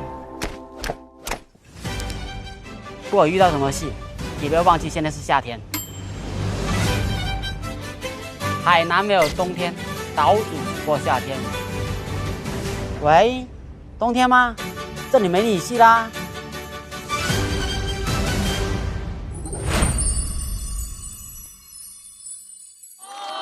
谢谢岛主给我们带来的精彩表演，我们请粽子回到舞台。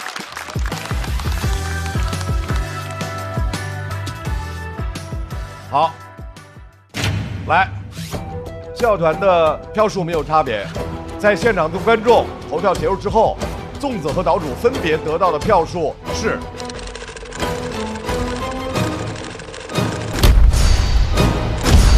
哇，岛主185，粽子稍微落后，请2位回到队友的身边，等待下一轮1v1的结果。马上要上场的是我们的老朋友，掌声欢迎菜菜。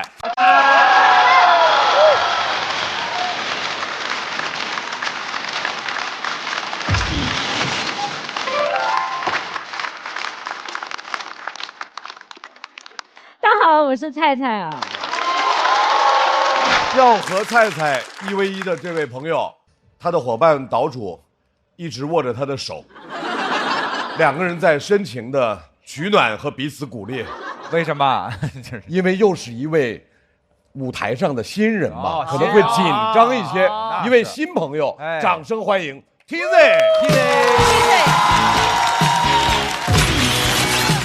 铁子，TZ 是不是铁子的意思？OK 啊，谢谢大家热烈的掌声啊！自我介绍一下，我叫 TZ。我家收废品的，就小时候我爸经常会从废品站给我带回他说到的玩具，就导致我从小家里玩具又特别多。就我每次想买新玩具，我爸就说你等一等，别人的玩具早晚都是你的。但就是这些玩具我只敢在家玩，我从来不敢带到学校去，你知道吗？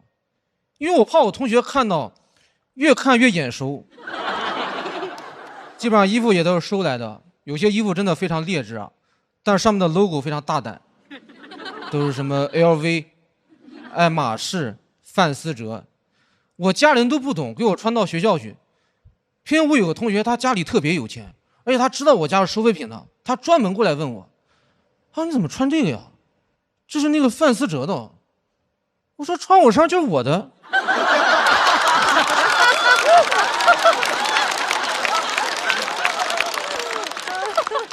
我差点当场跟他吵起来，我说你把范思哲叫来，他自己都不要了。很多人真的会问我，他说你家收废品哦，那你家是不是说特别有钱？说实话，我真的不知道，因为小时候我们家一般用不到钱，就几乎所有的东西都是收来的。这我小时候我也不知道，我当时特别需要一个台灯啊，就我求了我爸1个礼拜，最后我爸终于答应我，他说台灯是吧？行行行，我这两天帮你留意一下。对，到了跟你说啊，到了跟你说。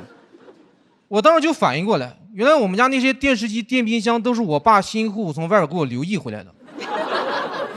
我感觉我爸好厉害呀，就家里缺什么，他说我留意一下，就有了。真的，我有时候在思考这个世界的本质，我说是不是我爸的意识决定了物质啊？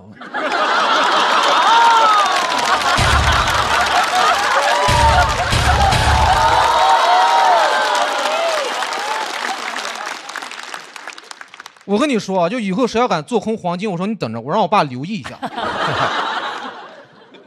所以我们家现在用什么呢？就取决于你们家之前用的是什么。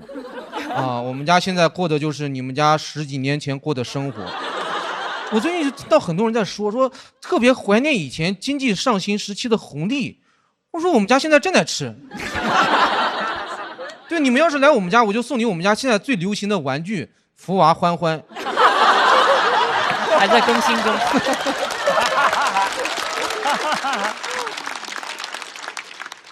拉布布也有，但是要等一等。冰墩墩正在路上，你知道。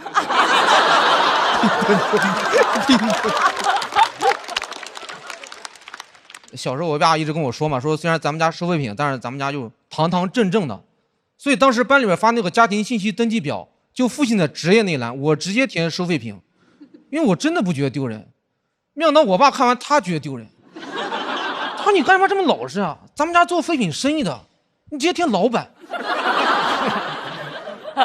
我不敢填老板，最后我填跟老板意思差不多，但是稍微小众一点的，我填的是资本家。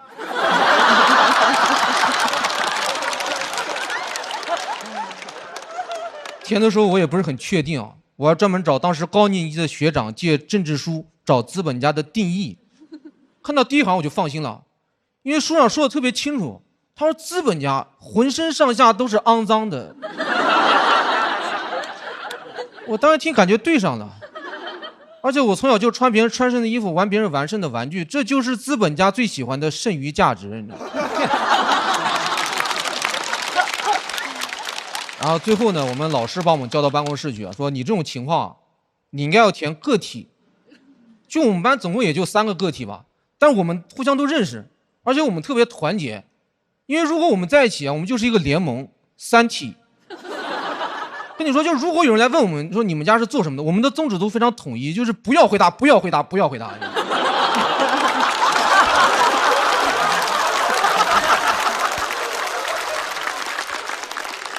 我每次其实最烦的就是他每次填完那个表，他要传到最后一排，然后收上去，你知道。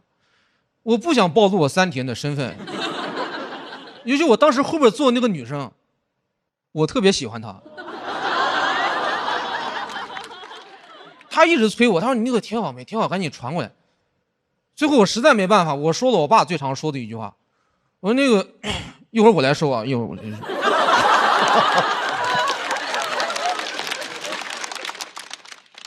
其实这个小时候真的觉得收废品挺好的，因为小时候我爸总是跟我说嘛，他说你看你以后要是成绩不好，对吧？你不好好学习，你没关系，你看咱家还有个废品站，你以后还能继承家业，你还能收废品，多好。但我越长大发现到越不对劲儿，因为我发现老师总是拿废品站去骂那些成绩不好的同学，就每次上班会说你成绩这么差，我说你成绩这么差，你以后收废品去。我当时一听我心里都慌了，我怎么什么人都能来收废品啊？不是我爸干20多年，我不好学习，我才收废品啊！你也收废品啊？你知道我什么身份吗？我跟大家说一下实话，就是一般普通家庭的孩子，如果你现在要去收废品，你根本收不过我，因为我爷爷就是捡破烂的。我爷爷有3个儿子，就我大伯、我二伯和我爸，现在全部干这个。而且他们3家的那个收购站就开在一条街上，就毫不夸张，就那条街上，但凡一个矿泉水瓶子，它只要落到地上，那就是我们家的私有财产。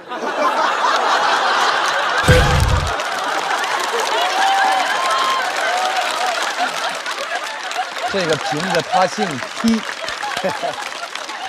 那个街上的垃圾分类，它只分3类，就是我大伯家、我二伯家、我家的。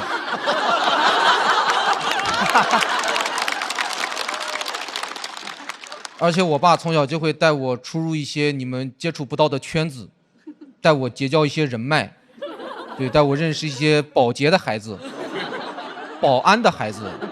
就我们3个家族在一起，就是这个废品行业的峰会。我跟你说特别关键，就以后保洁的孩子长大，他发现哪里有垃圾，他第一时间打电话给我。我开着我爸的3轮车到人家小区门口，保安的孩子只会让我的3轮车进去。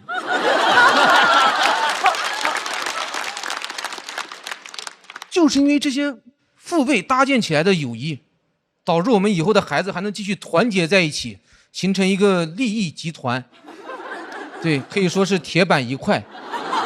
对，你现在外边谁说想进来收废品，打都打不进来啊！我们就是拉布什柴尔德家族 ，Rubbish Child。太好笑了。废品之子。然后呢，给大家透露一下我们家族下一步的这个动向啊，就是我们那个废品站周围3个小区的物业最近要换届了，我们家族也是筹集了一笔选举资金，准备影响大选。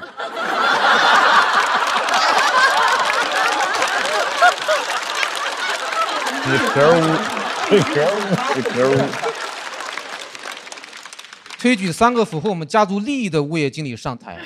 对，这个物业经理他想要上台，他必须符合我们拉布什柴尔德家族的利益。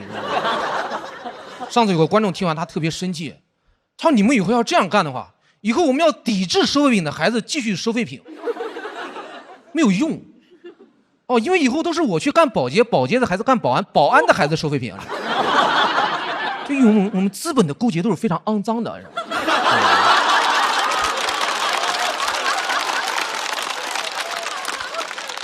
就在你们看不见的地方，啊，巨额的垃圾正在被悄悄的转移。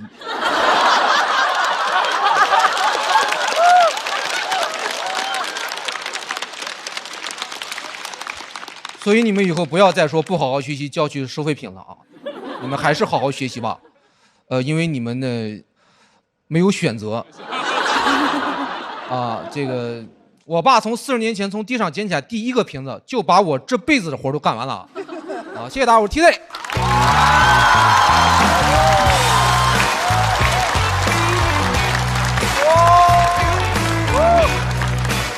锁票倒计时，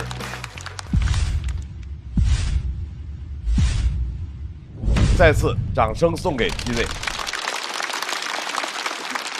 现在家里还在做这个？必须啊，家族产业，越听越感觉越过瘾。这个好想加入啊！其实我爸最近有一些副业，他最近搬家什么的。搬家？我去年过年回家，他还在干。然后说平常也会帮忙搬家什么的，因为他那个3轮车也不能空着，你知道吗？就是。对，都得用着哈。都得用着。哎，小时候收着过什么好玩的东西，甚至别人都没有那种，肯定特别多，是不是？这个日记本，有病吧？你说到了别人的日记本，是别人当然没有了。不是他不要的，他卖当废品卖的。哦，你读起来了啊？不是我妈还好，我妈就是看到有一些日记本写的如果不好的，她会把那个日记给撕掉。她还批改啊？再给寄回去，说这个可以改一改啊。不是他把那个前面写的部分撕掉，后边给我当那个草稿纸用。哦，对，然后说前面的才是垃圾，这写过的才是垃圾啊！哇，好厉害！我觉得你的生活哎，听着怎么这么好呢？就是有种特别玄妙的感觉。对，这也是我好奇的，因为我爸爸妈妈他们一开始是就是拿一个扁担，然后挑着书包，然后在街上卖的嘛，所以就是我有很长一段时间经常被叫就是卖包的，卖包的，因为我觉得就很多有像这样就经常容易被指指点点的工种，包括在舞台上我还是会有那样就很难去改掉的这种就是不安全感也好啊，或者是怎么会有点对，所以我就很好奇怎么能够做到这么自信。其实我小时候就是也是这种情况，因为我爸那个废品站对面有一个小学，然后每天就有很多的小孩放学，然后他阿姨就接他嘛，就排着队到废品站，就说你看啊，你不好好学习，你跟他一样啊，你看。因为有个小学没有办法，天天都这样，天天都是一路过去。然后我爸回家还说我，他说你看我教育这么多人，唯独没有教育好你。因为其实这个问题的核心是被别人指指点点，但是对于你来说，你小时候可能也会有这样的包袱，就是会有吗？还是说没有？有的。你是怎么把这一摊儿就甩掉，然后反而变成自己能开朗的、活泼的去和对，就是怎么看问题？对，讲脱口秀，对，太好了。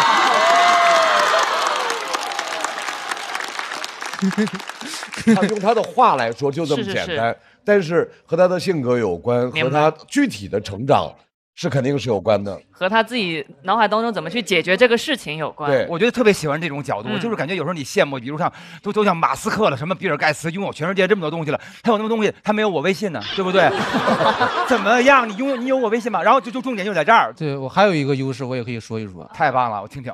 就是我去年出了一个车祸嘛，然后我爸从老家就过来看我，然后我就发现天天都有人给他打电话，让他上门回收。我就问他说你今天怎么不在啊？怎么什么的？我就发现好多人关心他，都没有人关心我，对吧？然后我后来就明白，因为我爸干那个实在干得太长了，干的真的是20年、10几年的那种，周围那些街坊邻居什么的都特别需要他，然后每天都会给他打电话，让他上门回收。而且他这个电话号码呢，我说好说以后我要干的话，他直接给我，然后哇，全在他的这个人脉多少年的这个精华都在这联系簿。对，这个号太厉害了。其实能感受到你一开始的创作是起源于一种自卑的情绪，但您可能在上开放麦的过程中发现，正着说、直接说是会有一点沉重的。然后你可能试了很多喜剧技巧，发现坏话正着说会很有效果。我自己也很受触动，就是在创作脱口秀的过程中，真的能生长出一种全新的视角，然后让自己变得更快乐。谢谢年老师，我觉得非常棒，而且他在讲一个其实在他看来是一个普通的可能行业，但是其实你是有意无意间触碰了一些在我看来是很犀利的一些话题，比较大胆。对，比较大胆。但是我们在笑谈一个行业的角度，以一个就是拉比施柴尔德家族的2代的角度去讲的话，那就是完全是我们能够意会也可以言传的。所以我觉得他拥有一个非常完美的出舞台的5分钟。谢谢鲁豫老师。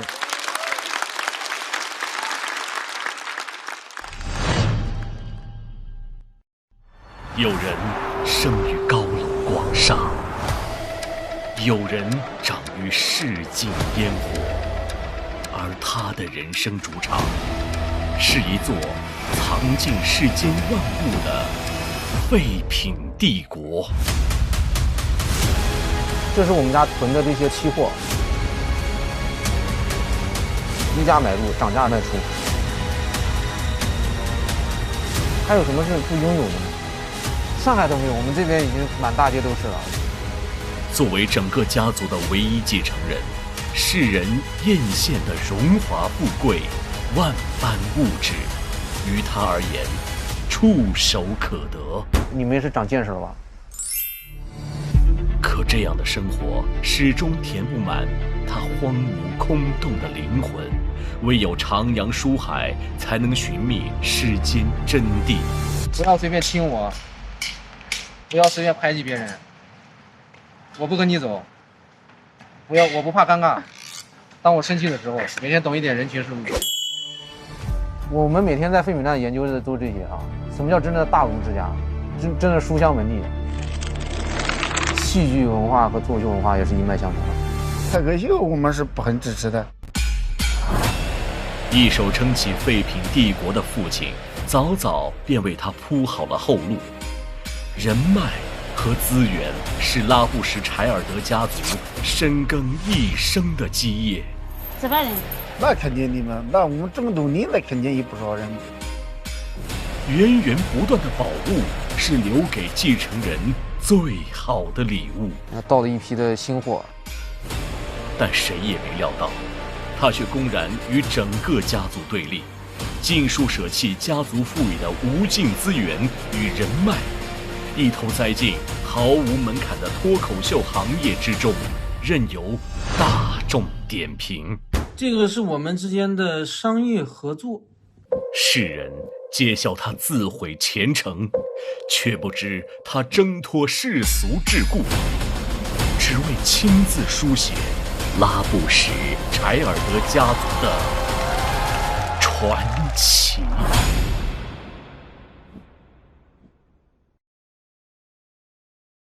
来，各位看一下菜菜和 TZ 最终票数是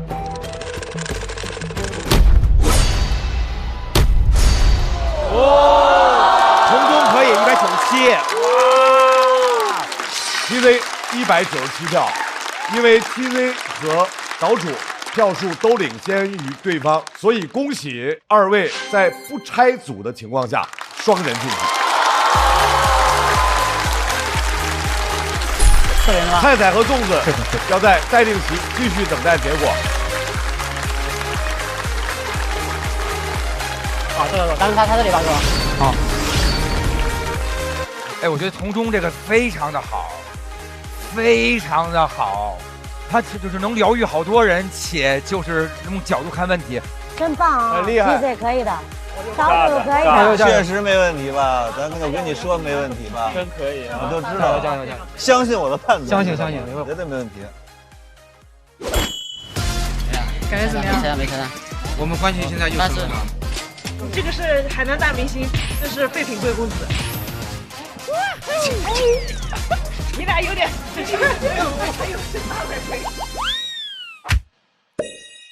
现在回到一个双晋级的状态。哦，双晋级了，双晋级喽！双晋级有预想过这个结果吗？有点完全超乎我的意料，然后包括最后那个票数出来，其实我觉得是给高了，不是说给高了，就我觉得对我而言是很高的，就现场的，是不是太谦虚了？我是不是？我从来没想过会一下拿这么高的一个分，但是我当时心里也有一个感受，就你说这个舞台上说成来往那么多人，那么多的人拿过很高的票，曾经有人拿过很高的票，也曾经有人在这个舞台上拿过很低的票。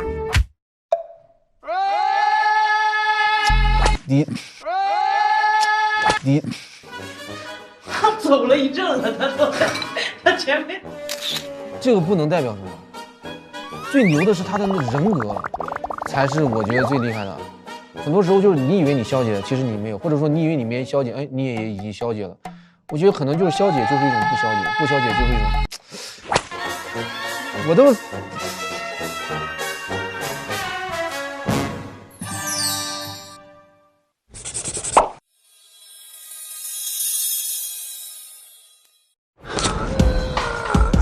这榜牛啊！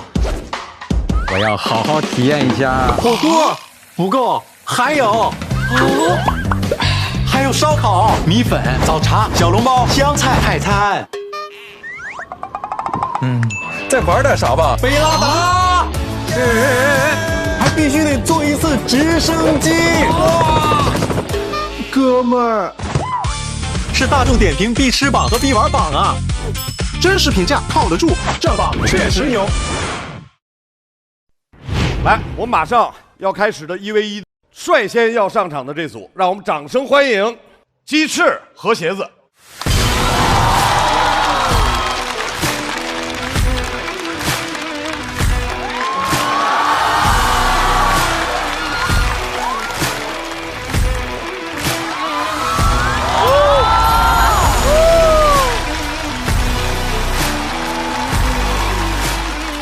要和这二位1v1的是王大刀、杨鑫。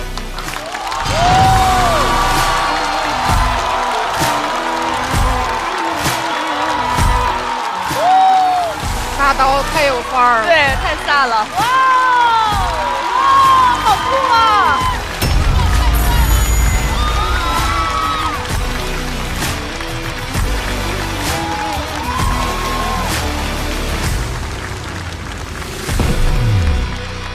率先要上场的这位朋友，让我们掌声欢迎，特别爱参与喜剧节目的鸡翅。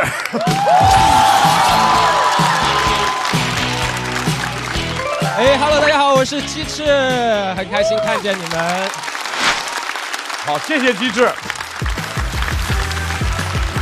要和鸡翅1v1的这位朋友，去年在这个舞台以强烈的表演风格给大家留下了深刻的印象。掌声欢迎王大刀。大刀。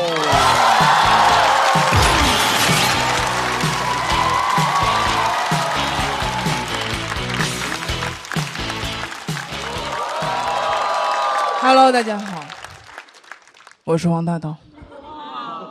你们还记得你们第一次知道别人讨厌你是什么时候吗？每一次我问这个问题的时候，都会有观众在心里面想，没有人会讨厌我呀。我想说，当然，这个世界上总会有人被蒙在鼓里。我第一次知道别人讨厌我是在我小学的时候。我的朋友在我家睡觉之前他就跟我说，他说大刀你知道吗？班上好多同学都挺讨厌你的。我说怎么会呢？我人缘不是挺好的吗？班上的同学吃什么都会给我吃一口。他说因为班上的同学吃什么你都要吃一口。我就想起很早之前我去找他玩的那个晚上，那时候我们6岁，他的外公在那晚上做了一顿烧鸡。我在我6岁以前的人生没有闻过那么香的鸡。我就站在那儿看他们2个吃。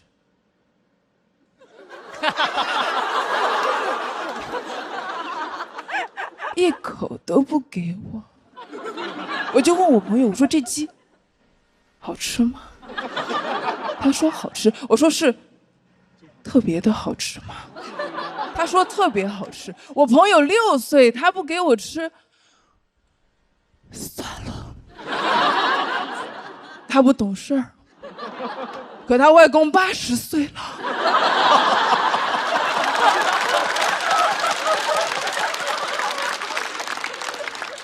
也不给我吃。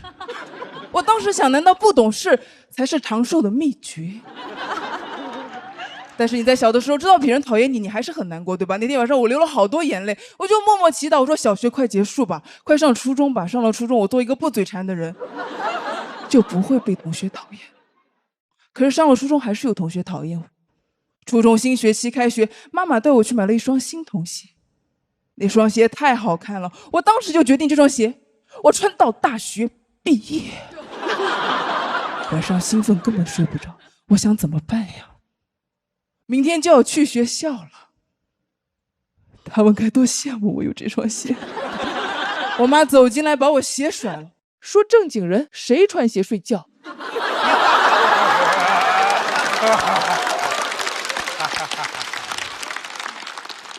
好不容易等妈妈睡着了，我就从床上爬起来，把我的新鞋穿上。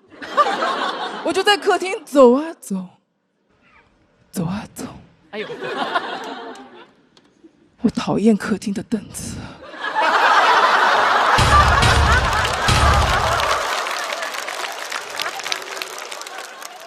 我又继续在客厅走啊走，走啊走。第二天早上醒来，妈妈说梦到去世的祖母了。我说梦到祖母怎么了？她说梦到祖母在家里面散步。终于可以去学校了，我怕同学注意不到我的新鞋，我就把我的腿伸到过道上。新鞋实在是太夺目、太闪耀了，绊倒了一个男同学、一个女同学和一个班主任。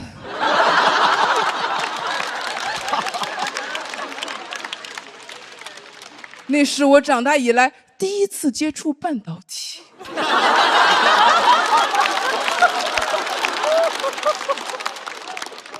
坐我前面的同学终于注意到我的新鞋，盯着我说：“王大刀，你这双鞋怎么这么土？”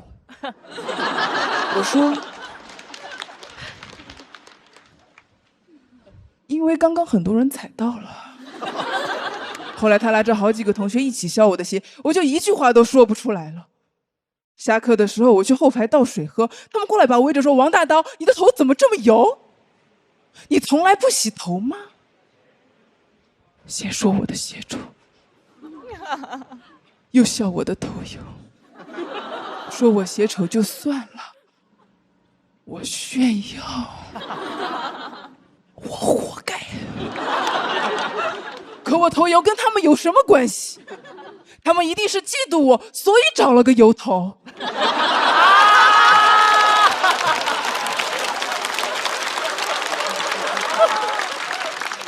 终于熬到了放学，我就背着书包走在路上，他们又跟在我后面，说：“王大刀，大刀，大刀，你怎么哭了？大刀，对不起，大刀，别哭了，丑人是不能流泪的，丑人流泪就更丑了，丑人流泪就更丑了。”我只能嚎啕大哽咽。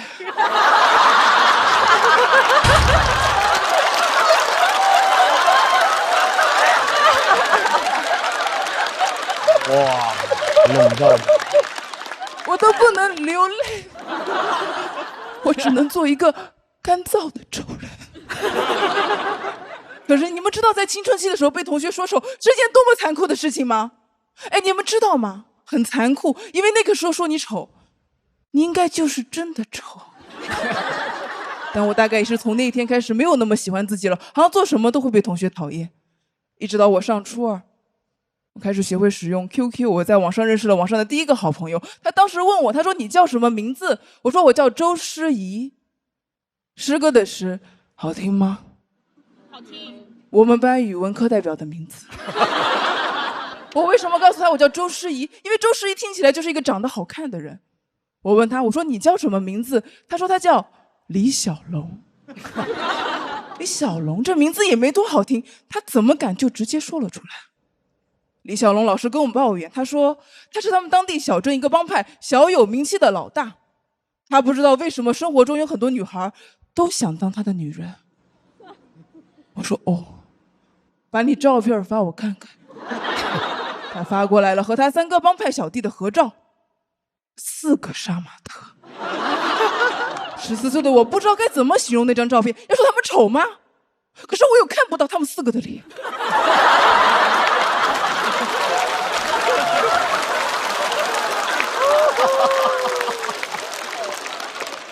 李小龙说：“你长什么样？”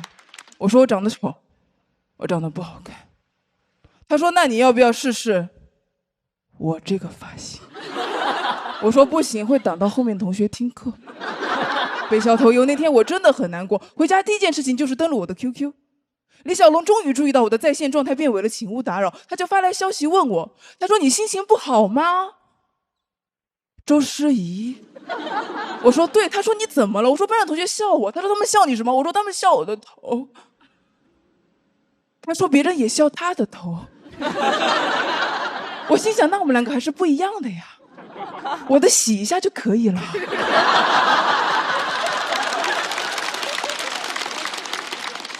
我说：“那别人笑你，你怎么办呢？”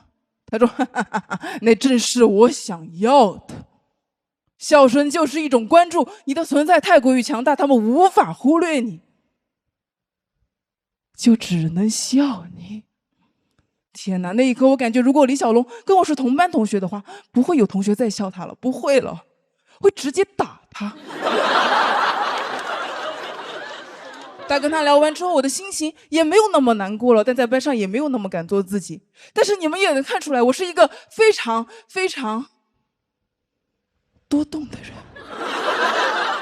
有一天放学路上，我实在是没有忍住，我又跳了几步。同学看到说：“王大刀，你怎么又在路上跳舞？你不知道你很怪吗？”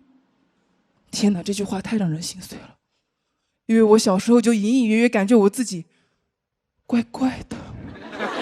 我怪吗？到家之后，我又马上登录我的 QQ。李小龙说：“你今天的头还 OK 吧？”我说 OK 啊，但我今天在路上跳舞了，同学说我是个怪人，我怪吗？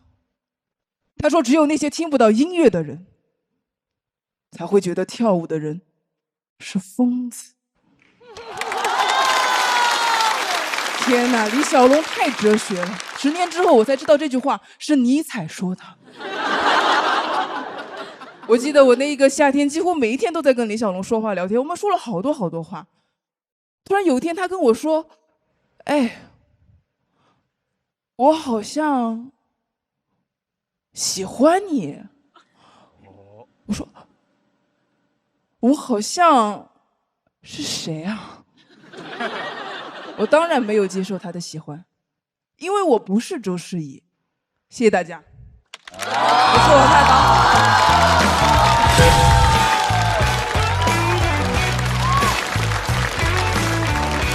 来，各位抓紧投票时间，左票倒计时。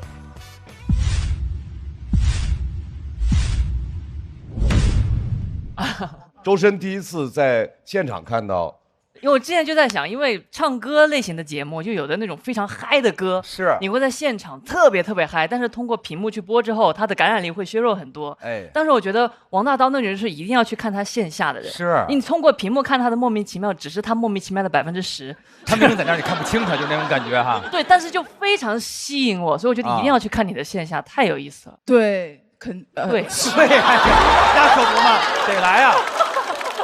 他就感觉这独角戏演得特别好，对啊。我还有印象很深的就是你的那个段子里面说的三迎风，你用那个花圈噻，全是迎风。哦，对，那个是因为那个它是云贵川渝的那个方言的。对，其实我觉得那个点。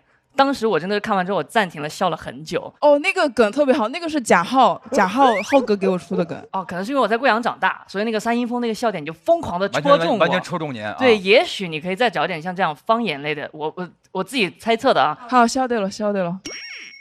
你上台的时候，我一忽然说哇，这就是好飒呀哈！我当时就说，而且你的表演风格，我觉得是就像演的一个话剧的一个片段哈。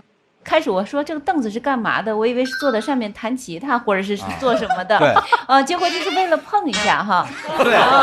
这个我觉得就是为了故意出现场状况，就是为了碰一下。就是我想炫耀的时候，就是踩一下一个东西啊，我炫耀。哦，就是他要摆姿势用 pose。对，我就有一个转的，活该。哇，你们听清了，活该。好喜欢。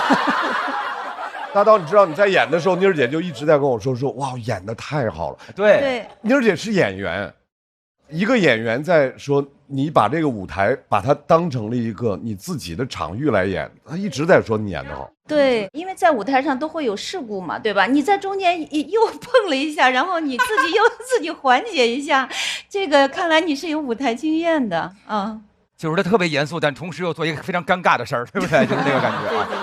大刀现在在我心目中，刚才那段演出特别像那种动画片里头暗黑世界的女皇。哦。就是那种这个世界都欺负我，你们就等着吧，就是那些。哎，你每回走着突然间。然后再开始说话，这个东西就是您本身在上台前就已经设计的。不是，我就在台上先讲怎么舒服，然后我就不会去设计看讲的时候怎么那个，我就觉得想做那个动作了，就开放麦嘛，去跑，然后后面觉得比较好，我就会固定这个动作。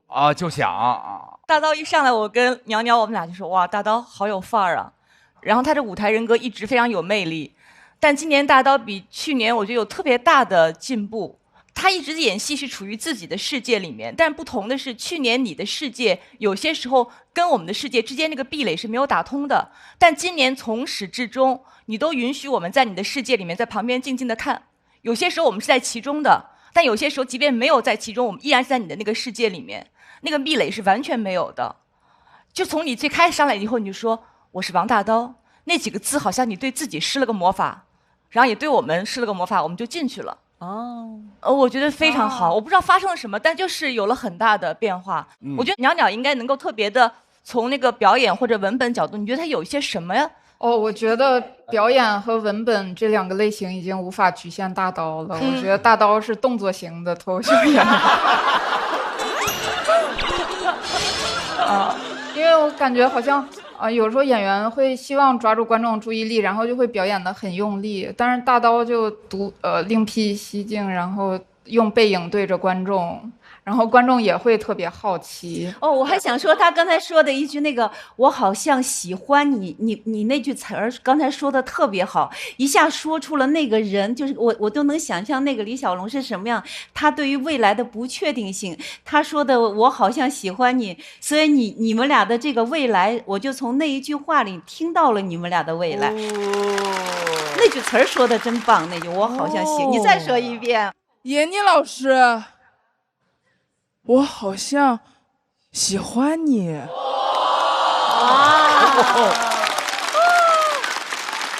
他随时入戏。哎，当演员合适哈，当演员棒。对，刚才他那句说的可以，来，特别棒了。再次掌声送给动作派的脱口秀演员王大刀。同时，我们也要有请鸡翅回到台上。鸡翅和王大刀的票数分别是。Oh no！ 2位回到队友的身边，1v1的比赛仍然在继续。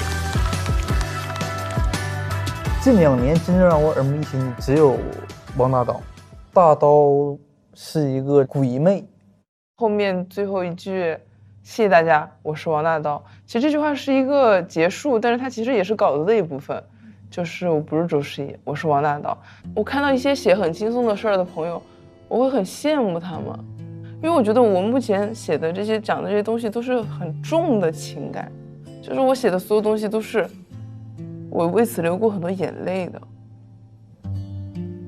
什么时候能有一篇干燥的稿子？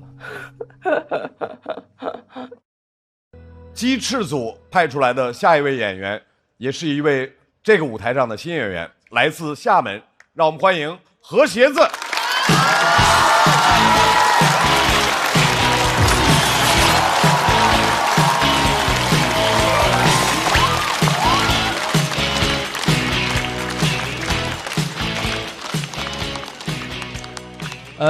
Hello， 大家好，我叫何鞋子。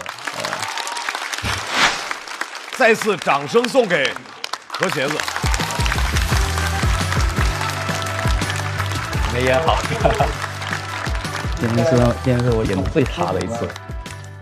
让我们把情绪和热烈留给马上要上场的这位演员，又是一位新演员，气质淡雅，但是语言锋利。掌声欢迎杨欣。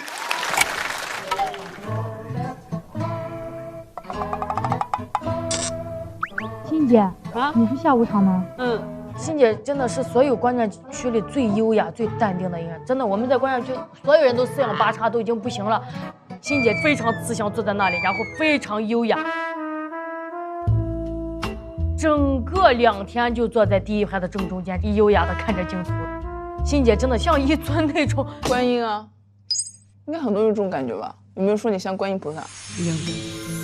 我总觉得你这儿差一个红点，外形气质都像。但性格肯定不像，看着很正气，但是心里面诡计多端那种感觉。长得像菩萨那个是吗？他跟我说话聊天，问我你是唱歌的吗？我说是。你是独唱还是跟别人一起唱啊？我一般都合唱。你是乐队的？哎，我说的是和声，不是合唱，是和声。哦，你不是单独出来唱的那个，那谁唱啊？那谁唱啊？不是。就是你在边边上唱嘛。我问你们主唱是谁？我一般开 live house 巡演的那种，我就会带乐队唱。然后一般进录音中就是2个人合唱。不是。他说的和声我懂，比如说张惠妹在前面唱歌，旁边就3个人在帮她喊调子。喊调子。我问无语了哦，但特别好玩。不要与大自然作对哈，特别是太阳大的时候。你跟这些花花草草交流一下，他对任何人都没有影响。欣姐是很有风格的一个非常具有魅力的灵魂，你跟她接触会让你体验到这个世界还有第2种玩法。杨姐，我觉得挺好玩。第一次跟我说英语，我都懵了，我说他为什么跟我说英语？后来发现他看谁，他跟谁说英语。英语是一直都很喜欢，有的时候我会跑到著名的景区，在门口去蹲点守那些外国人，去跟他们说话。Where are you from? What's your favorite vegetable? Have you been Chengdu before? My name is Yang Xin. I'm a stand-up comedian. 掌声欢迎杨欣。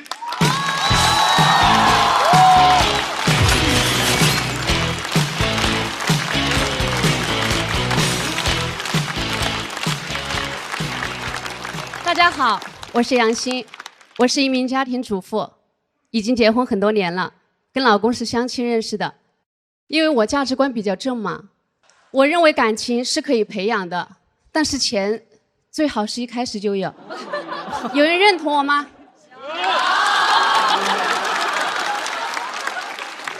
满满的正能量。认识没多久，我问他：“哎，你感觉我怎么样？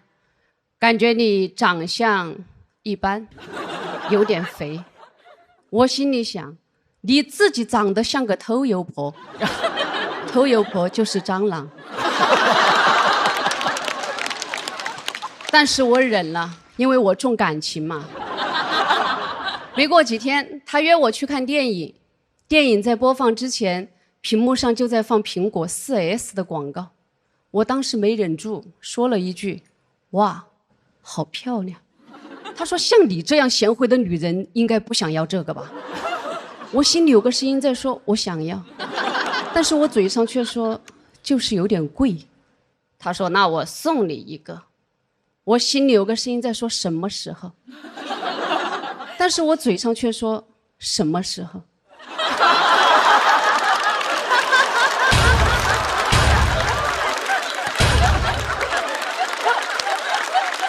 太妙了。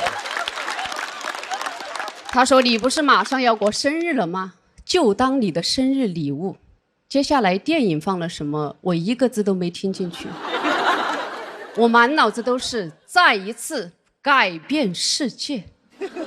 苹果 4S 的广告词。没过多久他就来了，吃完饭第一时间带我去了苹果专卖店。我们仔细的选了颜色、款式，他问了容量多少、价格多少，以及出口在哪儿。他没有跟我买就拉我出来了，当时脚就走不动了。我心里想，最多过了这个红绿灯，我就要跟他说不好意思，我要先回去了。但是在过这个红绿灯的时候，他突然间塞了个东西在我手上，我一看，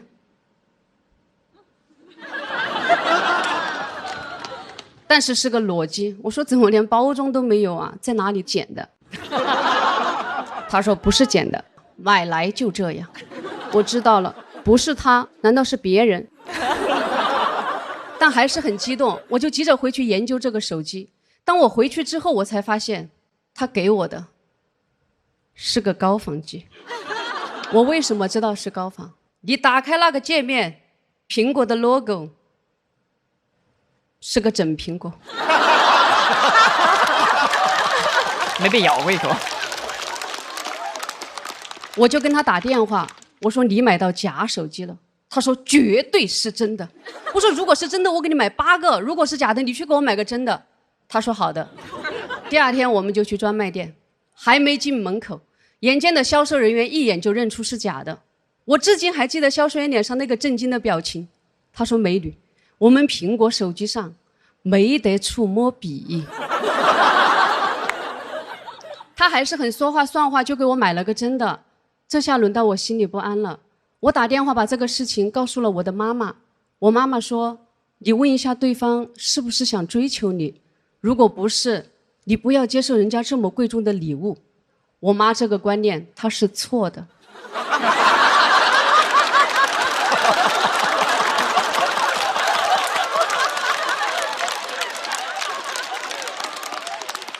你就应该把那个手机拿了你揣好，你要有配得感。但是我跟他打了电话，我说我妈让我问一下，你是不是想追求我？他说你不要想多了。我说那我妈让我把这个手机还给你。他说没必要。我说好的。但是我始终都觉得心里不安，总觉得有事情要发生。果然没过几天，他又到我上班的地方来了。但是这一次他跟以往都不一样，显得特别的扭捏。我心里在想，你有什么话你就直接说哈，喊老子还手机，老子不得还的。他说你能不能当我的女朋友？我心里想，狐狸尾巴终于露出来了。你之前嫌我丑，现在送了个手机给我，你想拿我什么东西走？你想玩弄我感情，我让你现原形。我说这样，如果你确实有这个诚意，我们就跳过恋爱环节，直接领证结婚。我谅他不敢，他说好的。这话又是我自己说出来的，我们就约好周一去领证。到了周一那天，我假都请好了，我给他打电话，他说我妈说的，这个事情会不会太仓促了？他绝对在撒谎，我断定他妈根本就不知道仓促这个词。我去跟领导请假的时候，领导都惊呆了。他说朋友都没听你耍，你跟哪个结婚啊？你人生大事要经过思考哦，你看起来不像这么草率的人呐。我假是请到了，但是我在领导心目当中的形象给毁了，那是我多少年打下的人设，都怪他。我当时心里就有一个信念，这个证今天怎么都要领回来。你就是先跟老子结婚再离婚都要的，你要付出代价。谁让你说话不算话？我就开始骗他，我说这样，你把户口本带上，你先出来，你出来，我们今天只聊天，不扯这儿。他出来了，20几岁的男孩子，单纯又好骗。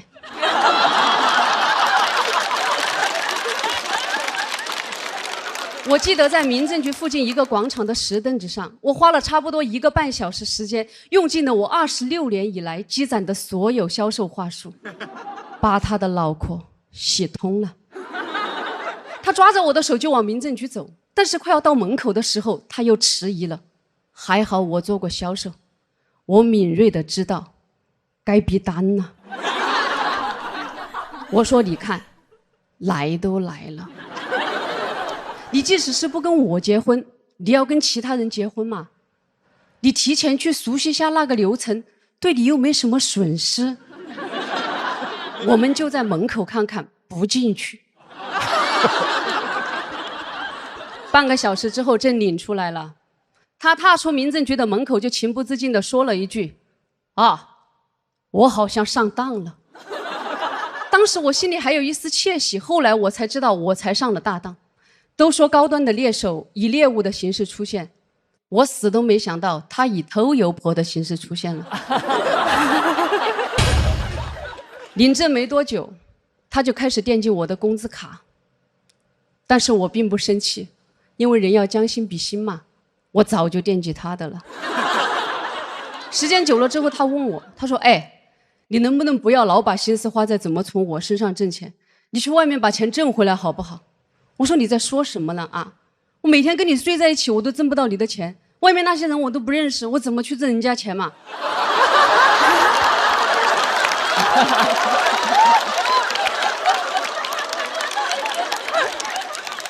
他说为什么湖北女人的优良传统你一个都没继承？我说是谁在造谣？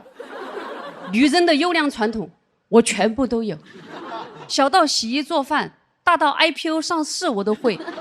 关键是你工资卡都不给我，我巧妇难为无米之炊呀，对吧？卡拉嘞。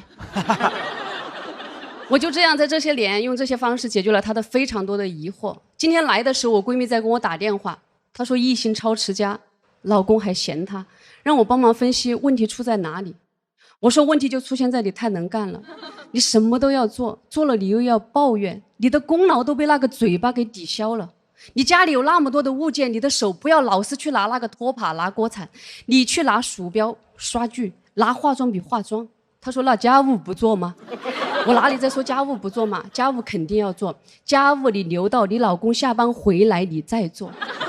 你就在他眼皮子底下做，你做通宵都可以。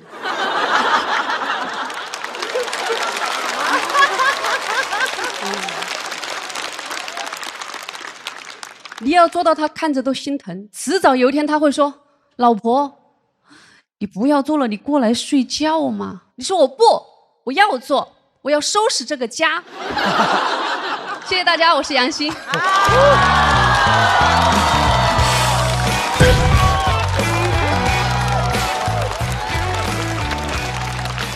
锁票倒计时。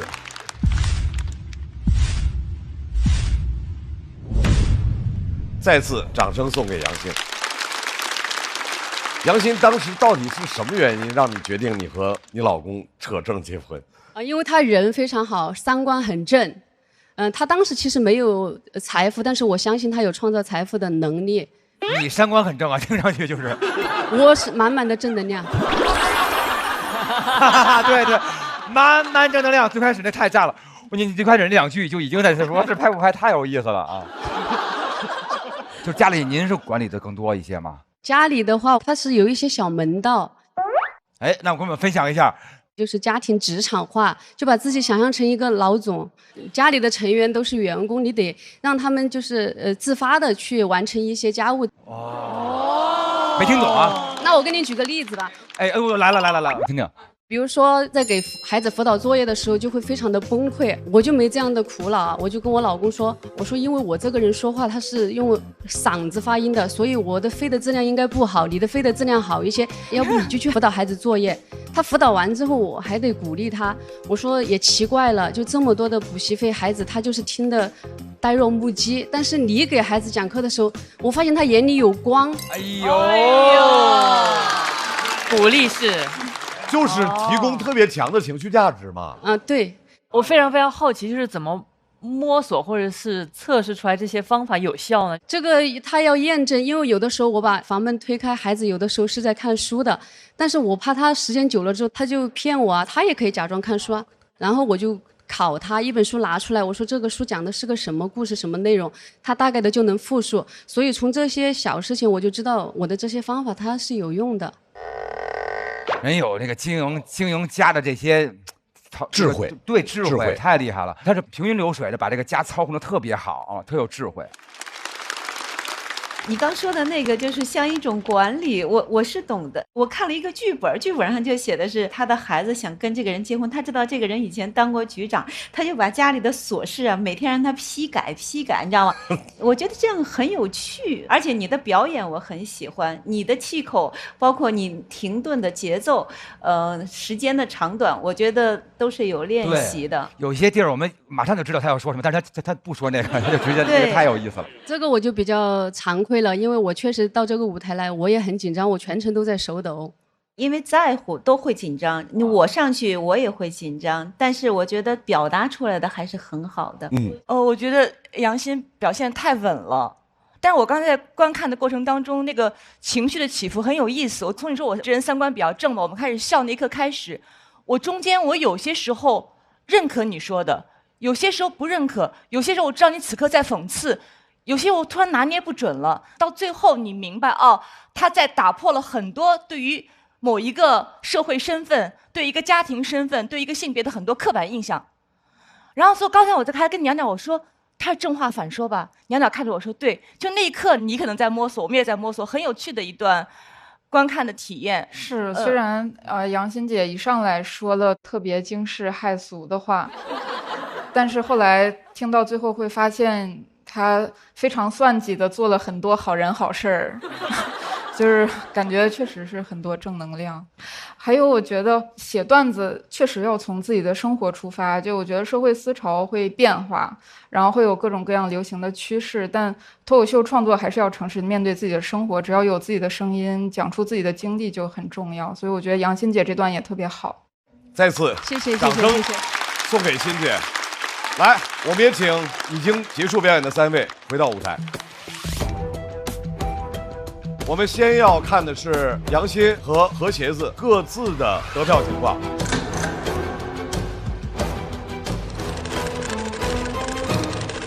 哇！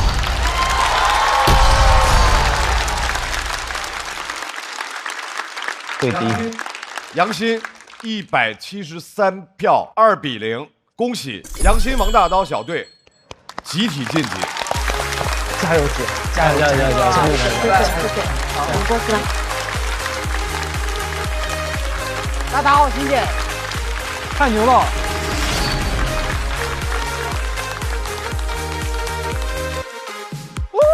大刀，太牛了，太牛了，太疯了，太魔性了！我没发挥好，我紧张，手抖很稳，欣姐，稳住了，稳住了，稳住了。大刀新上场的时候，欣姐在下边看是个什么样的感受？完美，不是。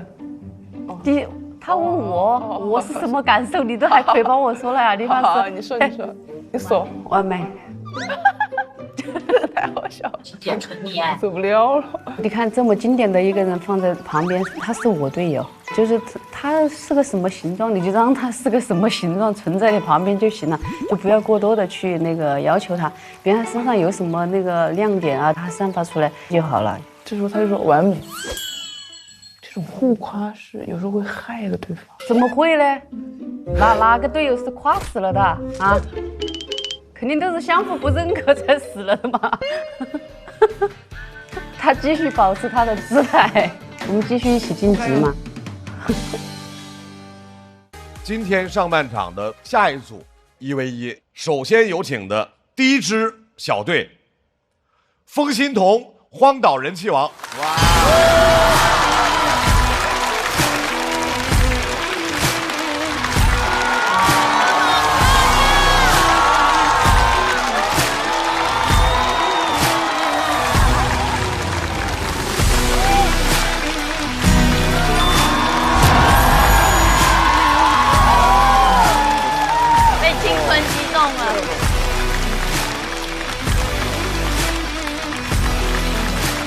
要和他们进行1v1 PK 的，掌声欢迎郑宇潇、小雪。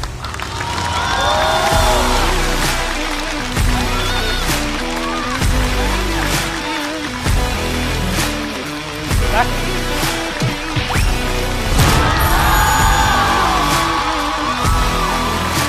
很错。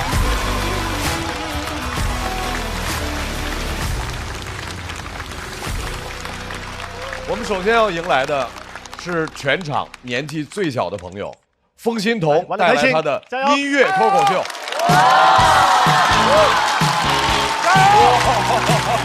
他好霸气！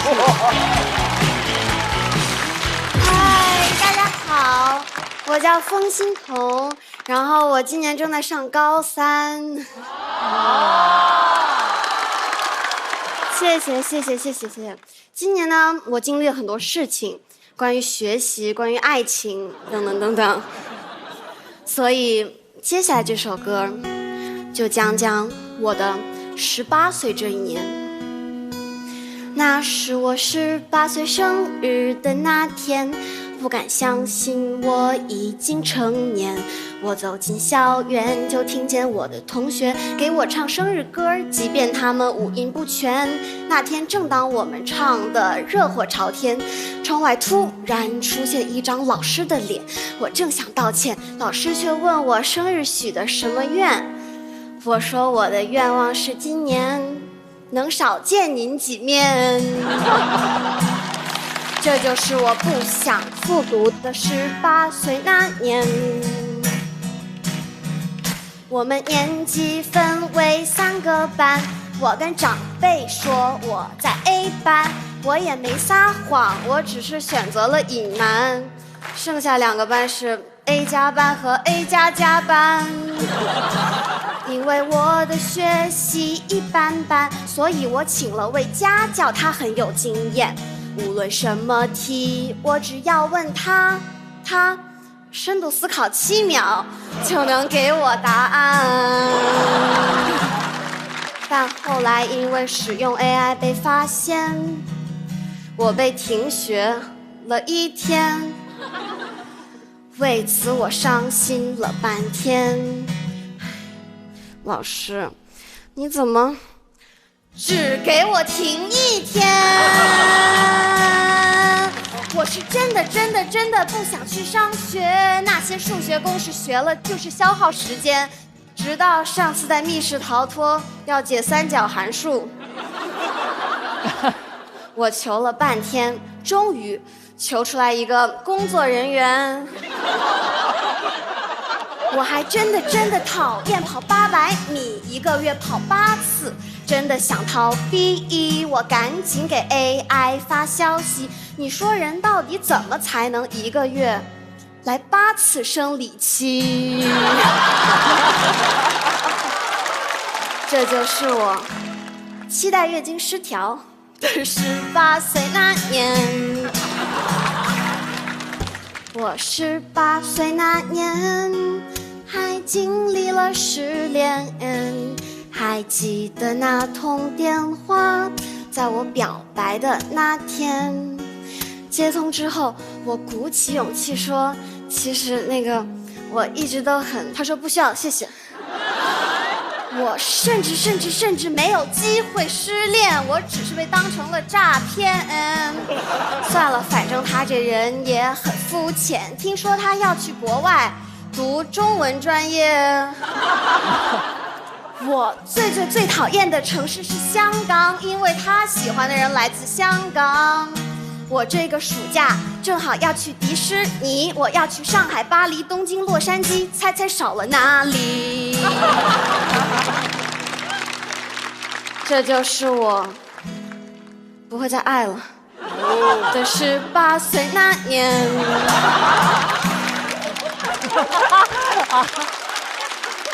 不会再爱了，不会再爱了还行。哎呀。转眼我就要毕业，很多事还没来得及实现，很多照片还没拍，很多误会还没解开，很多必读书目还没买。听说后天就要拍毕业照，我和我同学商量了很久，是做美白还是抗老？但还是希望拍照的日子能够晚点到，因为我查了一下，不管什么美容项目都要1周才起效。又老哭了。我的老师，这3年我学会了很多，这一切都归功于我自己在外面补课。我的同学，这3年我跟你最要好，因为每次我没考好，你总能比我考得还糟糕。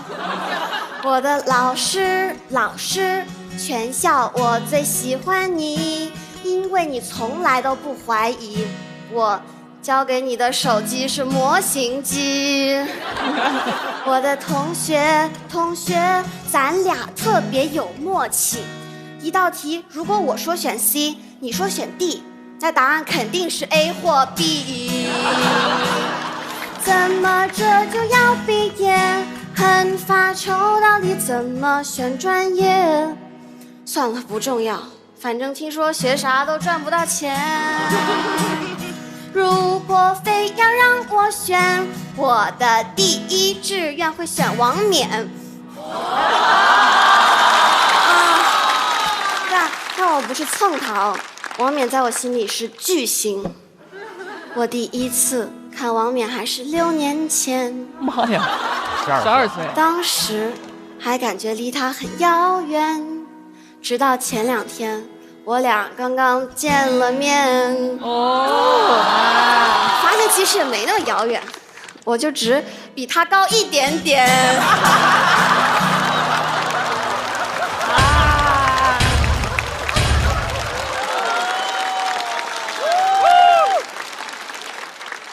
但恐怕未来我俩只会越来越遥远，因为我还能再长不止一点点。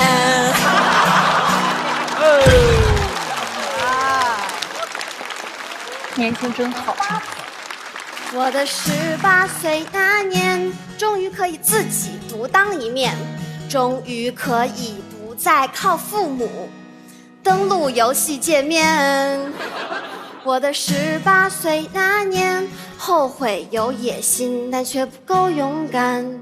如果当时能多看你一眼，也许就能抄到正确答案。我的18岁那年，后悔因为贪玩请了太多假。好吧，其实这个我不后悔，我只是升华一下啊。我的18岁这年，依然觉得未来很遥远，但我的一位内容导演跟我说，18岁也离他很遥远。他说他的巨星是 SHE。我问他，那48个你最喜欢谁？我又问，那你最喜欢他们哪首歌？他说，你曾经是少年。谢谢，谢谢大家。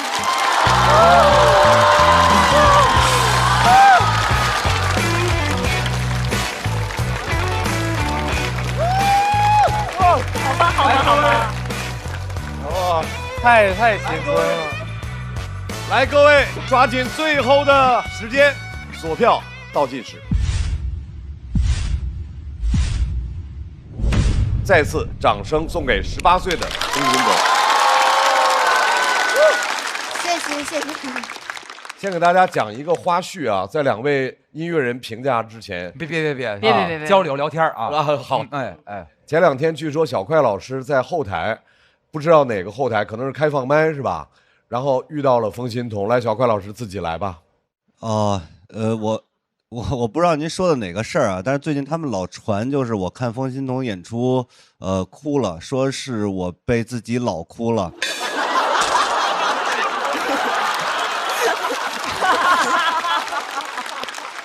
合理，我听到的就是这个版本啊，就是这个版本。因为本来我一开始还没有这么觉得，直到那天冯子豪跟我说他跟风心童加一块跟我一边大的时候，那天晚上哭了很久啊，在被窝里。对，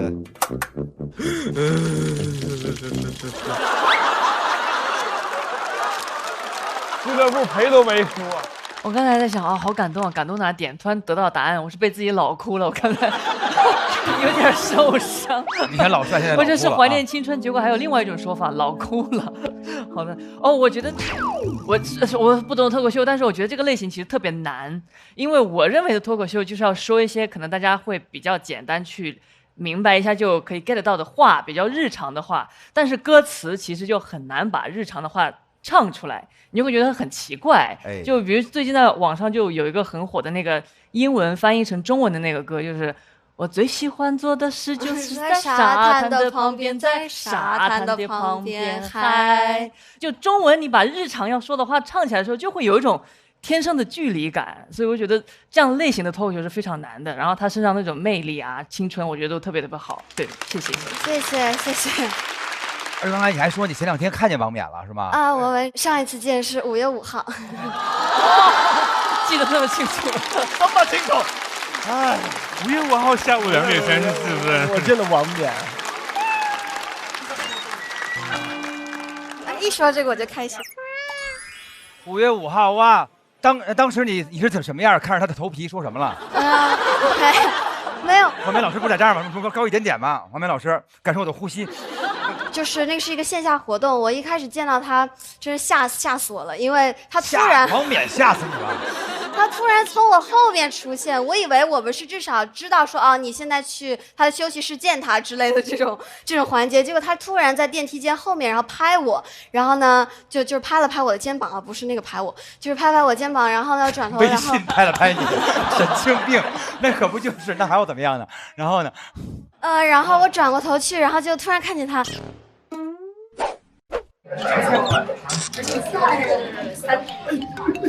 他刚才知道你要来，就是已经要那个，我给你准备了一个礼物。谢谢你的全景好。我做的一个拼凑。谢谢。这能粘吗？冰箱贴。哎呀，你已经把它弄坏了。对，是冰箱贴，是要有特别有磁的地方才能贴，因为它本身的磁不是很大。谢谢。你好瘦啊！1米5，他这样看着瘦一点。对，那两个有点胖。哦。没话。有点尴尬，好。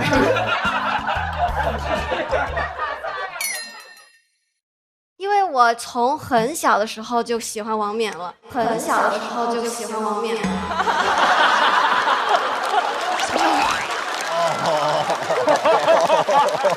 王冕也不大，王冕也能被老哭了。我从6年级的时候看他的表演，王冕也没出来多少年，怎么敢？后来我就特别喜欢这种形式嘛，觉得真的很有魅力。然后我就去学了弹吉他，然后开始尝试自己写歌。你从那时候学弹吉他的？所以然后我平时也看他的很多别的综艺节目，还有他就是很多他自己出的歌。所以当时一开始见到他，真的还挺感慨，就是很不真实，很恍惚，就感觉说他居然真的存在，就这种。真的存在。我发现年轻人真的很容易刺痛我们，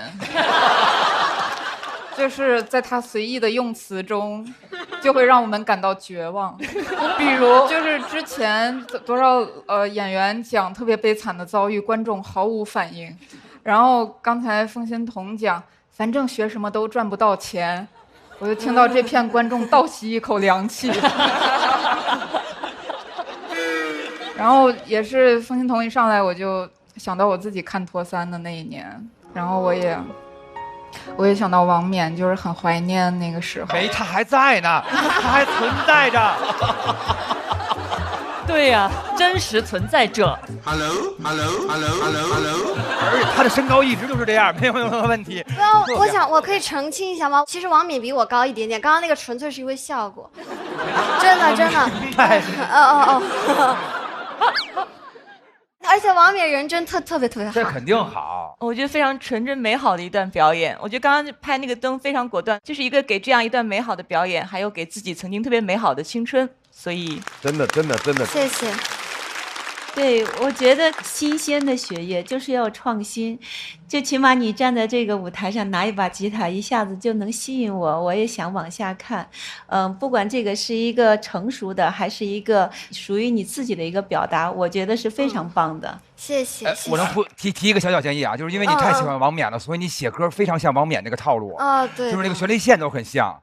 当当滴当哒哒，然后最后一句是那样的。对，在第4季的时候出歌。对，我觉得因为你特别的可爱，然后我们充满了朝气，又完全不一样，可以先写一个自个儿的旋律线，完全吸引进去。前面这声音特别美，然后突然间唱一个非常残酷的结果，跟反转这种东西，就更有你的特色。希望能这样，好不好？谢谢。下一个吧，功成名就不是目的，让自己快乐这才叫做意义。高架上太堵车，小鸟在红绿灯唱歌。就是做自己的爱的事，才是我的天分。我以为你20几岁。哎，又人格魅力又帅，他现在走的这个是书圈，你知道吧？冯鑫彤就是给这个垂垂老矣的节目带来的冲击非常的大。看着脱口秀节目长大的这波人，已经开始出现在你身边了。就觉得年轻太好了，时光匆匆流走，夜不回头，美女变成老太婆。其实应该有很多人都跟你说看你表演哭了，对不对？之前是，你觉得他们是为什么哭？我有点不知道，其实，可能，想到自己的青春吧，18岁是18岁，是不是像个傻子似的？都没到中午饭时间呢，拎饭缸上食堂吃饭去。哦，上大学那会儿，大学刚开学，心想赶紧找个帅哥谈恋爱。我18岁，他就是想当一个记者，走遍大江南北，然后探访每一段故事，每一个人，去感受这个世界。我当时希望自己学地理地质，然后进中国国家地理，去看那些我从来没有见过的地貌和景色。也想做一个诗人嘛。我18岁的时候正好就是选择来上海来打工，来体验一下大都市的生活，而且更巧的就是我们的录影棚在龙武路，然后我当时租的那个房子也在龙武路，然后这次又再次重逢了，都有点起鸡皮疙瘩了，感觉自己跟18岁自己见面了一样。你现在跟18岁的自己说句话。早点说脱口秀。我想对他说，长大很好，掌握自己的人生非常好。跟18岁的自己说一声，做得真好，要继续尝试。那是我18岁生日的那天，不敢相信我已经成年。我走进校园，就听见我的同学给我唱生日歌，即便他们五音不全。我18岁那年，转眼我就要毕业，很多事还没来得及实现，很多照片还没拍，很多误会还没解开。可18岁那年，那你最喜欢唱的哪首歌？他说：“你曾经是少年。”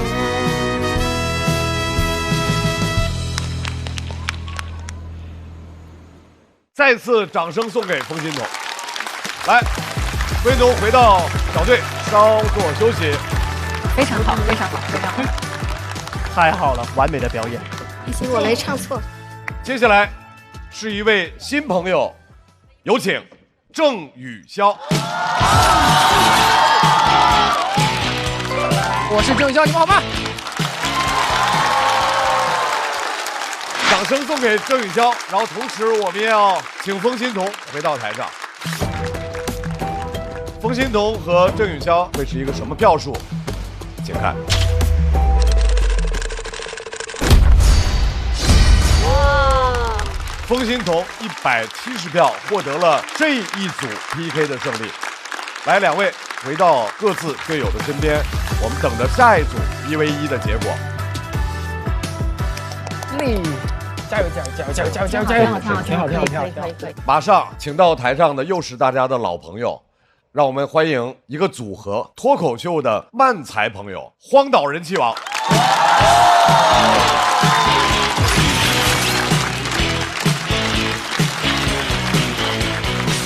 好，大家好，我们是荒岛人气王。谢谢，我是乔毅，我是熊晓峰啊，非常开心又回来这个舞台。对对对，去年确实在这里逗留的时间有点过于短暂啊，不过这一年没闲着啊，都在线下演出啊，演漫才，演专场，一直在演。平时除了演出，你还会做一些什么呢？我平时我喜欢玩游戏，特别是那种老游戏，就比如说俄罗斯方块。俄罗斯方块，我玩过更老的，前苏联方块。前苏联方块咋玩的？方块落下来连成一行，然后解体。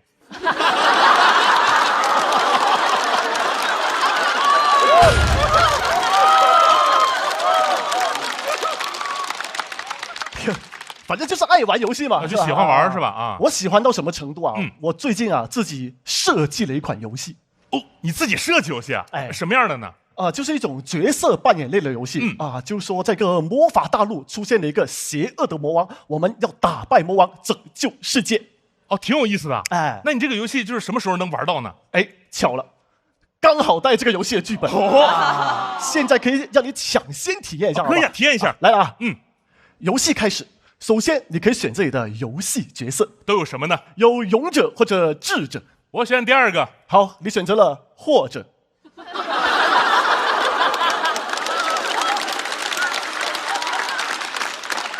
啊，勇者或者智者，你选第二个嘛？不是，或者是个什么者呀？就是你现在这样很迷惑的者啊！好，选好角色了，赶紧出发冒险吧！等一下，你是或者，迷惑一点。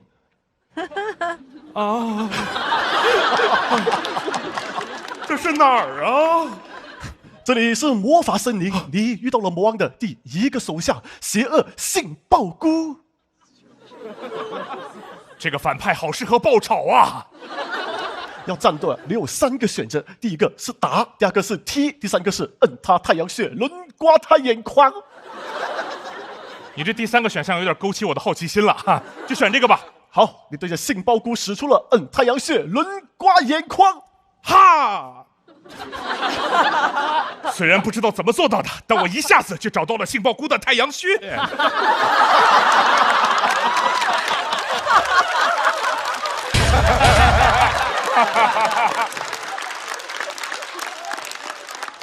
非常好啊！被你刮完眼眶的杏鲍菇，现在视力变得非常的好。他甚至看清了自己的罪孽，决定改邪归正。哦，这也行啊！啊，杏鲍菇决定啊，要去成为一名勇者。哦，孤勇者。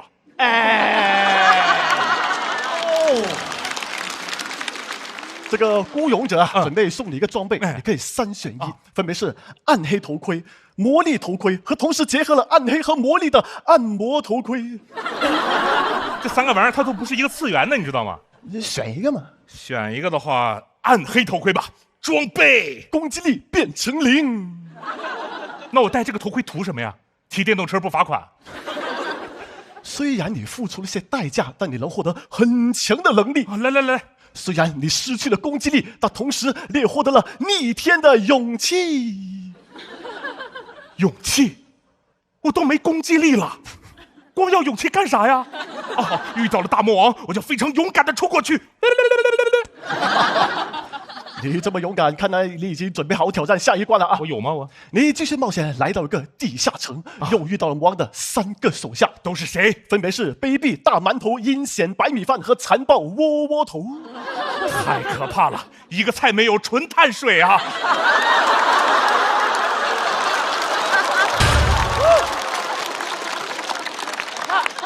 以你现在的能力，很难同时消灭他们。对，消灭到一半我就得晕碳啊！我。但只要消灭他们，你就能获得宝物，还能逃出地下城。这地下城是个地下美食城吧？我现在这个战斗力，我怎么打败他们？如果你不想战斗啊，你还可以选择交易、威胁和跪一下。我还是稍微要点脸的好吧？我选那个威胁啊，台词：把宝物交出来，不然信不信我跪下？换一个。交易你给我宝物，我给你跪下。就一个选项啊！他们看你这么坚持想跪下，被你跪在坚持的精神感动了啊！是这么用的吗？他们准备送你个宝物，还是3选1，分别是神奇变身药水、超级回复药水和超划算眼药水。多划算的眼药水我都用不上了，保护视力我有别的办法。我选那个变身药水吧。咚咚咚咚咚啊！攻击力减100，还减？我攻击力负100了，现在。但你现在可以变身了啊！变身，你变得超级乐观。乐观，现在是一个最差的组合了吧？没有攻击力，勇敢，乐观。碰到完全打不过的敌人，我也会非常勇敢的冲过去，哈哈，早死早超生喽！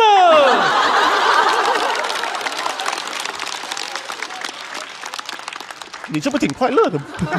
我快死了，没事，马上就是这个游戏最高潮的部分了啊！你来到了一个城堡，终于见到了传说中的大魔王。每当夜晚，他都会对那些意志力薄弱的人类发动攻击。他还有个非常罪恶的名字，叫什么？宵夜。是他，都是因为他，我才变成这样的。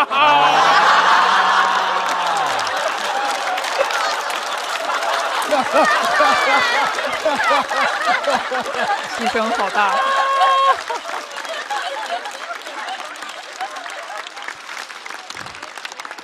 太残暴了，赶紧去报仇吧！不是，我攻击力负100，我怎么跟他报仇啊？这个游戏有属性克制的机制，只要你搞懂它是什么属性，就可以想办法克它。它什么属性？金属性。我要氪金，那扫码付款。氪金？哪个氪金啊？不是游戏上来就要钱，你要脸吧？你是你是不是碰我了？啊？你刚刚是不是碰到我了？我碰你咋了？碰一下，致富成功。别碰了！你现在充了这么多钱了，你可以选一个传说武器。那我要选一个加攻击力的那种，就加的最厉害的武器。最厉害的，有一把加攻击力加最多的宝剑，给你。魔王，出来受死吧！好，最终决战开始。这把宝剑可以给我加多少攻击力？它可以让你的攻击力直接翻倍。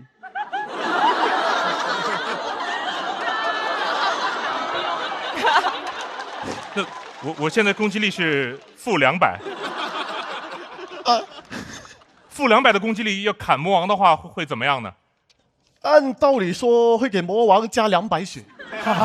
来不及了，战斗才开始了，魔王对你发动了攻击，咔，打你200血。咔，我加200血。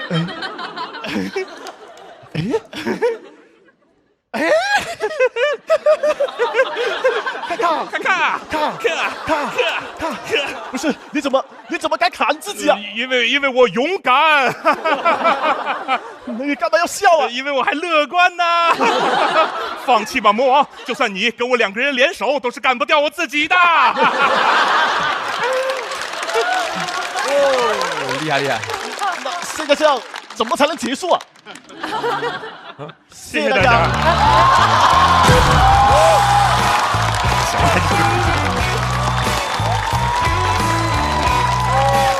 哇，这个好厉害，棒！他俩也是几年磨一剑。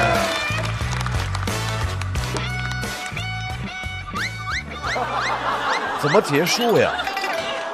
倒计时结束。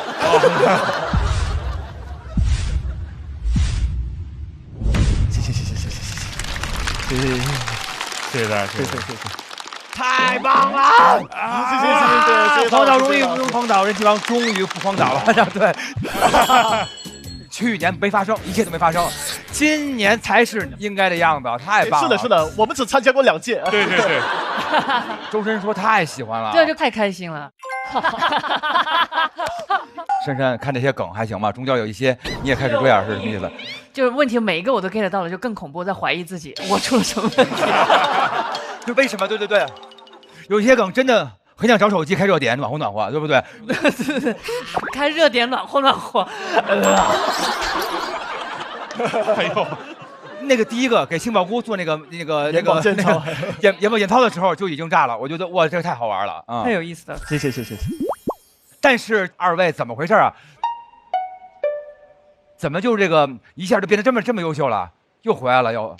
因为去年确实走得早嘛，然后我们在线下有一直在演自己的专场，可能就是演的比较多，就是慢慢找到一个感觉了。对，淘汰的早，存货就多，然后就别说出来。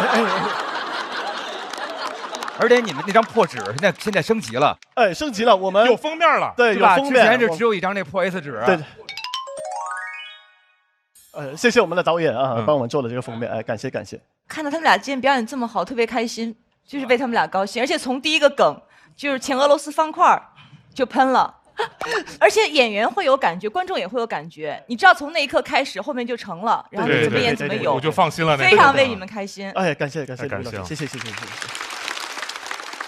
你们是今年初赛唯一的漫才组合，后面会有别的漫才加入吗？怎么初赛唯一，预赛的2组，踢馆赛是吧？苗条的意思是后面可能没有。确实是荒岛了，确实。那怎么想到和风心彤一起组队的呢？因为我们是唯二2组，就是不是纯粹的脱口秀的，我们是漫才，它是音乐喜剧嘛。我们组队的话，就主打一个谁也帮不上谁，纯情绪加持，我们就反正别耽误脱口秀演员互相改稿。我们就一直在鼓励打气，说今天这场我们就是文艺汇演，对，咱们就玩得开心就行了。对。我在想，现在小孩是不是以后少玩游戏，就自己在家里，就2个小孩子在一块儿，就把这样的，而且还可以锻炼身体哈。你看这样，是挺累的。我觉得这个非常好，我就希望你往后再多走走，让更多的人看到啊。谢谢李老师，谢谢。对荒岛人气王，我的情绪又特别复杂。一方面，我希望你们这个组合能够走得特别好；另外一方面，就是我和小峰也认识10年了。是。所以我看到小峰在这个过程当中，以前说自己的单口，然后到后来一直在不断的调整、不断的变化。荒岛一步一步走上来，包括今天真的耳目一新，和前2年相比，巨大进步。掌声送给荒岛人气。好，谢谢。2位找到伙伴休息一下。太为他们开心了，我禁不住的叫唤。在投票的时候我是闭麦的，然后我就是在开我麦的那一刻我就开始叫唤，太棒了！我就太替他们高兴了，他们如此的不是大众眼中脱口秀的样子，也甚至不是漫才的样子，是一个莫名其妙的样子。然后就是他们终于又行了。我觉得荒岛是在我心中是非常卡通的一个组合。卡通这件事儿对我来说是非常重要的，因为我平时看片儿都不看人演的，我就只看卡通片儿，所以我对荒岛是格外有感情。他们这回演得很好，我替荒岛而感到无限的骄傲。接下来也是一位老朋友，让我们掌声欢迎小雪。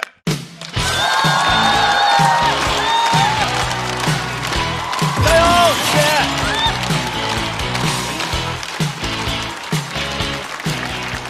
大家好，我是小雪。哎呀，特别开心啊！今年呢又回到了这个舞台。上一季呢，大家认识雪姐姐是一个妈妈，对吧？2个孩子的妈妈。其实姐姐呢还有另外一个身份，我曾经是一名记者。北京电视台。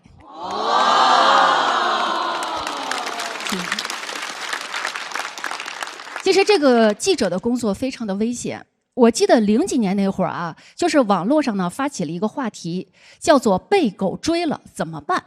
我们领导就是我们的主编呢，他是一个求知欲非常强的人，他要知道真相，他就找到了我。我听到这个选题，我扭头就跑了，我们领导就在后头追。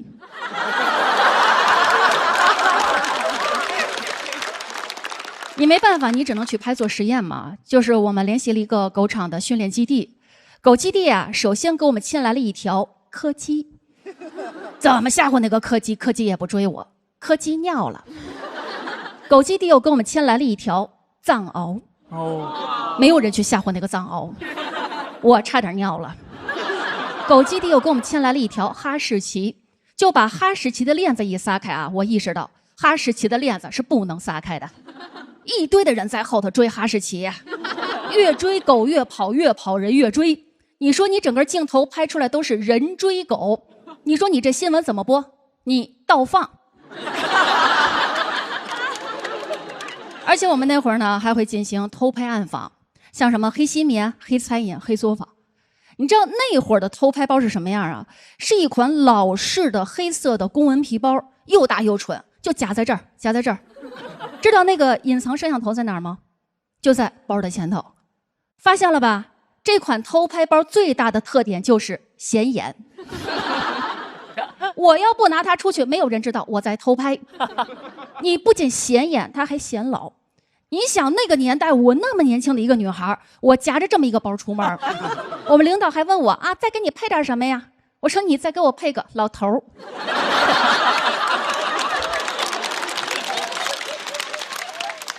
显老，他还老掉头，就是他那个摄像头卡不住，知道吧？就老掉进包里，老掉头。就别人拿的包是路易威登，我拿的是路易16。啊！我的妈！你们好聪明。有一次啊，我们接到一个热线电话，是一个业主打来的。他说他一辈子辛苦血汗钱买的房子被坑了，你不管是从房屋质量还是各个方面，都与开发商的宣传严重不符。当时候我跟摄像拎着偷拍包就去了。我们到了那个小区门口啊，就他那儿的保安，他知道今天来的都是维权的，就在他们眼中都是闹事儿的。你知道他们多么嚣张？他们手里牵了一条大狗，那个狗扯着链子冲我们叫。当时那保安真的就指着鼻子问我说：“你是谁？”我不怕那个，我说我是业主跟他的朋友们。保安说业主能进，其他人识趣儿的话滚。我们摄像大哥啊，平常看不出来，关键时刻特别的识趣儿，扭头就走了。真的，我不知道为什么，我都懵了。刚才让我们滚那个嚣张镜头多好哦，刚才还是我和他的朋友们，现在我洗单了。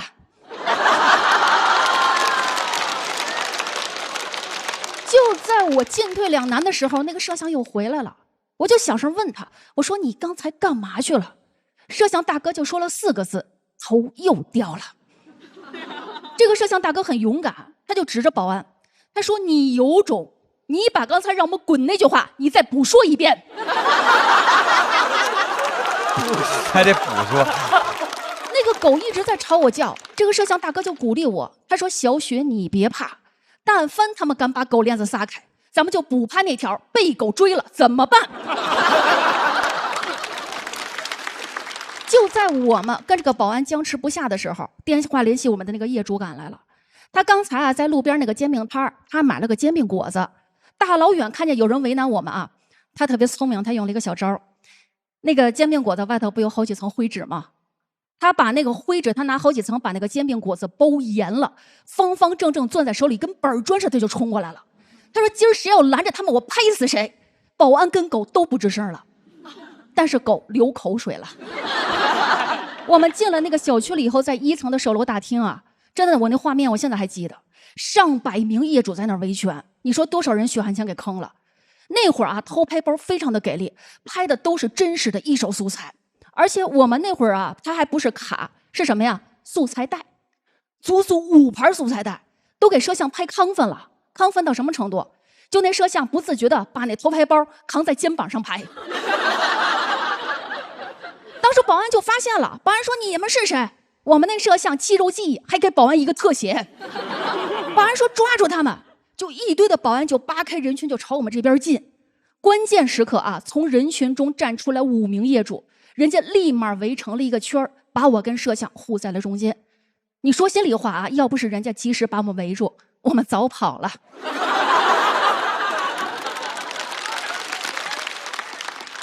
你首先你得保护袋子呀，人家5名业主啊，每个人分走1盘袋子，护在自己的胸口。你袋子散出去了，在另外5个人身上，你开发商要告我偷拍，他告不着，他得告5人。但是我们也出不去了，你知道那儿保安吗？他们拿的是那种半人高的盾牌，一堆的保安啊，把上百名业主圈在了中间，人5名业主又把我跟摄像圈在了中间，能理解那个画面吗？圈圈圆圆圈圈。当时候我在那个圈中的位置相当于什么？西瓜最甜的位置。我身边有个业主当时就急了，他说今天此时此刻必须得冲出去，他脸上都冒汗，都起青筋了。我特别的感动，我说您别急，今天咱们肯定能出去。他着急，他说一定马上就得出去，他吃那个煎饼果子，他闹肚子了。于是越来越多的业主啊加入到业主这个圈子中来，有那么一瞬间啊，业主的圈子轰一下把保安的盾牌给冲散了。我觉得这个就是集体的力量，我觉得集体力量中最大的力量还是来自于那个闹肚子的业主。我事后我都在想，如果当时那个闹肚子业主在里头没有忍住，我们可能出来的更快。后来是业主们他们集体开车把我们护送到北京电视台武警岗厅的门口，大家才把心放下来。5盘袋子重新交还到我的手中，袋子在我手里都是炙热的。业主把那个袋子跟那个煎饼果子放一块儿了。就是他们都难成这样了，他们还在担心我。他们说：“小雪，他说你在我们小区留下了姓名和联系方式，如果那边要是找你麻烦怎么办？”我就说：“我说我小雪，我作为记者，我敢拍我就不怕，而且你们放心，我留的是我们领导的联系方式。他现在该考虑的问题是被狗追了怎么办？”那条新闻播出去以后啊，在北京市引起了特别大的反响。那一年呢，北京开展了一轮大规模严查和整顿违规地产的专项行动。当时候取缔了很多的黑地产商，同时也端掉了很多无证的煎饼摊儿。这是你们看到的一面啊，你们看到一面非常的好。你们看不到一面啊，就是有些后续，我相信有些观众呢，可能已经从别的渠道知道了。我非常的痛心，但是我从来不后悔记者这个职业。就是好多人问过我一个问题，说啊，你们新闻真的有用吗？我只想说，新闻只要对老百姓有帮助就有用。我是小雪，谢谢大家。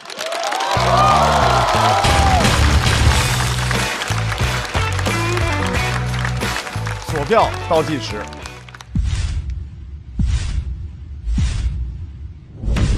掌声送给小雪。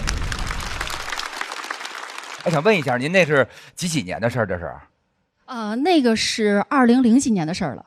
哦，我爸那煎饼摊儿是那年有问题的，好像。我爸以前就是挣煎饼摊儿的。啊，对。哎呦喂，感觉您这个中间都没有地方可以拍什么，就是想把这事儿整个听起来。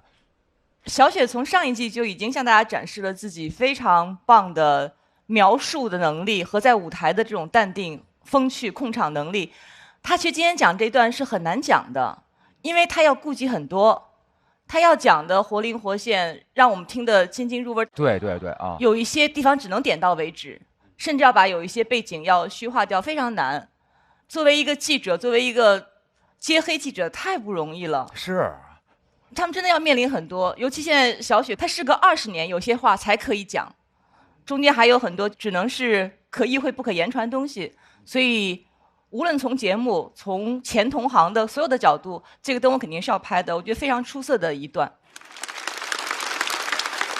我也很尊敬学姐，原来是记者，然后在讲故事的过程中，好像您之前表露自己态度的时候，观众的反应是很大的。就是如果不是别人保护我，我们可能早就跑出去了。就这种有点真实的评价，好像就一下能击中观众。感觉好像在描述里加更多这样的东西可能会更好一点。但我觉得本身这个故事很完整，也很流畅，是很成熟的段子。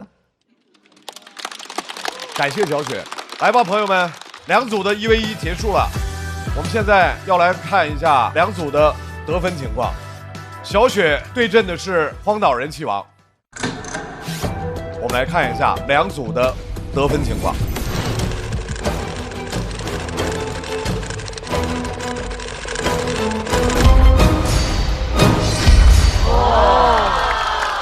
荒岛人气王比小雪领先了10票，所以在这组的1v1之后，荒岛人气王和风心彤双双晋级。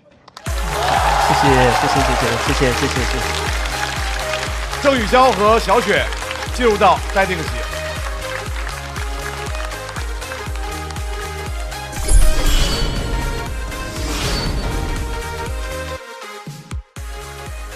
他们是我第一个认识的演员组合，就是在整个行业里面第一个认识。主打一个捷足先登，他很像那种小鸭子，就是破壳而出之后看到第一个会动的人，然后就直接认了。妈妈，这。我觉得他们俩很卡通，然后特别有童心，因为我觉得有童心是作为成年人之后很好的品质，但他俩总能跟我聊到一块。他俩真的很好，总是给我改稿啥的，给我一些建议，总是在开放麦后台就是给我加油打气。他们甚至会在没报开放麦，但是今天我讲，然后他们就会特意来看我的演出，然后给我在后台放松心情，所以很谢谢他们。我前2天还挺紧张的，但突然有一天我不紧张了，就是我们看了风心彤的开放麦，你被他享受舞台的那种精神打动了啊！因为看完他的演出，我会感觉到哇，好幸福。就是我会觉得喜剧不只要带给观众幸福，还要自己演的幸福。只有我们自己开心，我们才可以把更开心、更幸福的东西传递给观众。接下来要 PK 的这2支小队，让我们欢迎第1支小队晨曦、阿赛。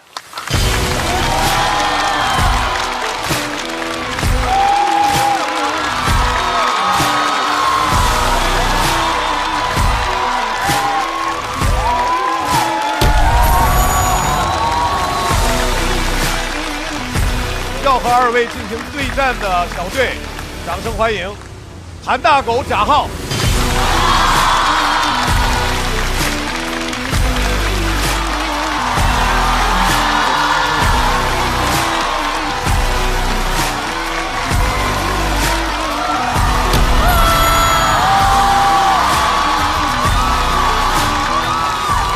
妈呀！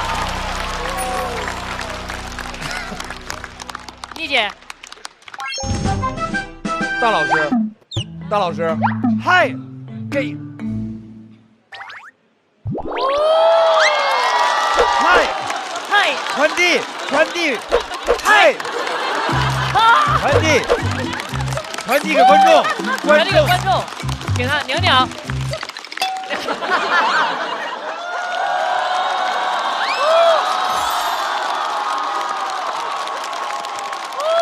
这边。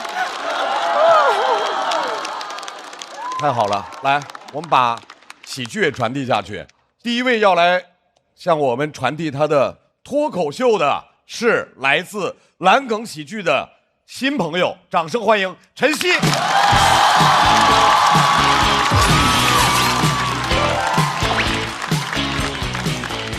大家晚上好，我是晨曦。笑和晨曦进行1v1的是我们的老朋友，来自莱塞喜剧的韩大狗。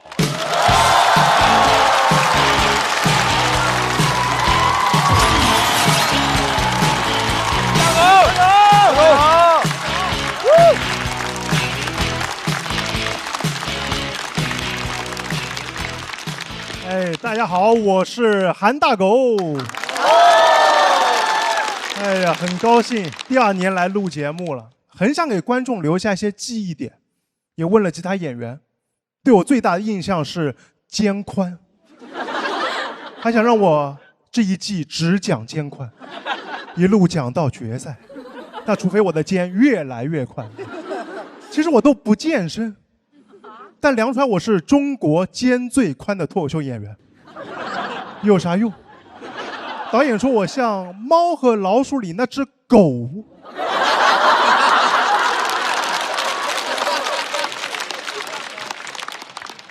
但肩宽第一这种头衔，也只有我会在意，因为好歹是个第1名。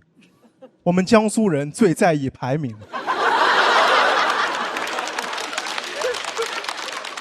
每个城市为了争第1，散装江苏甚至能发明出苏超联赛，用中国人最不擅长的足球来决胜负。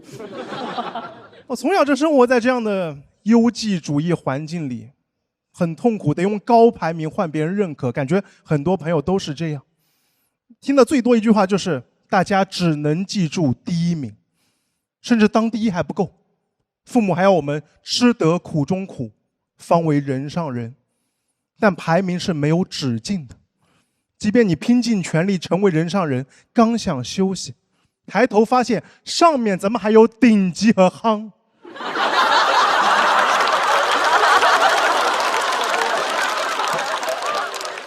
鄙视链的最新版本就是从夯到拉，夯也不只有一个，还能再决出个第1名，夯夯出状元。也不知道为什么最差是拉，还能更差的，索性从夯到窜。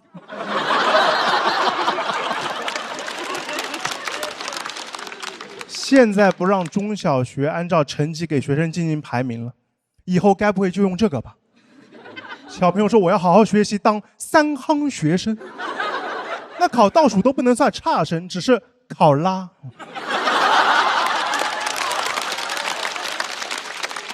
真的，小某书上开放卖 report， 都有观众给演员评从夯到拉了，比节目都残酷。去年2轮游的韩大狗算是拉不拉多。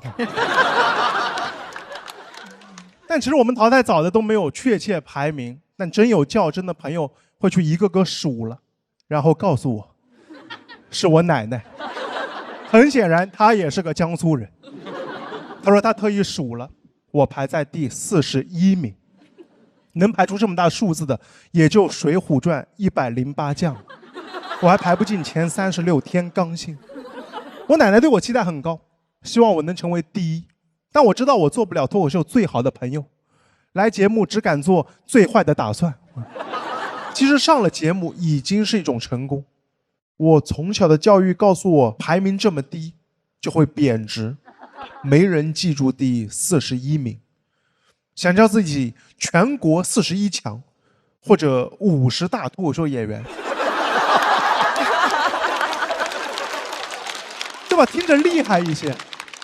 因为生活中几大啥啥的排名一出现，我们有时候都不在意是怎么选出来的，但默认这些是最好的，数字大点都没事。毕竟现在还有什么100大 UP 主，整个唐宋也就选出8大家。但我上学的时候其实最不理解的就是唐宋8大家，尤其嫉妒里边某些人。你们有人是曾巩的粉丝吗？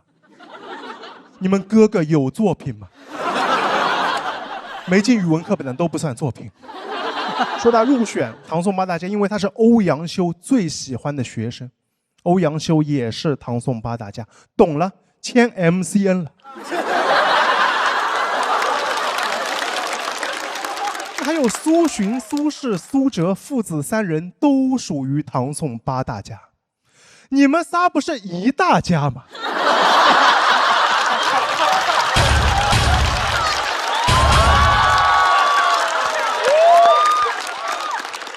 这么占用公共资源，我心疼被卡出到位的唐宋第9家。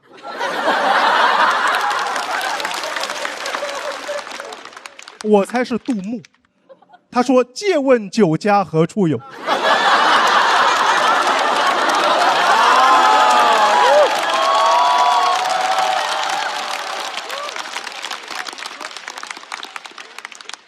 我也研究了唐宋八大家的由来。明代一个人编的散文集卖不出去，后人改名唐宋散文八大家就畅销了。确实，平时生活当中一写排名，我就更想为他买单了。普通沙滩我根本不会去，但网上说那里有世界前3的日落，我就想去看看。很多朋友说日落怎么还能排名？哎，只要地球人足够在意排名，我们行星就是可以评价恒星。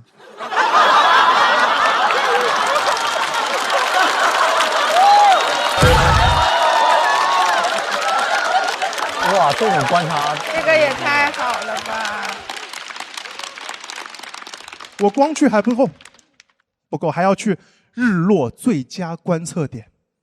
太阳亲口说的，他左侧脸好看一点。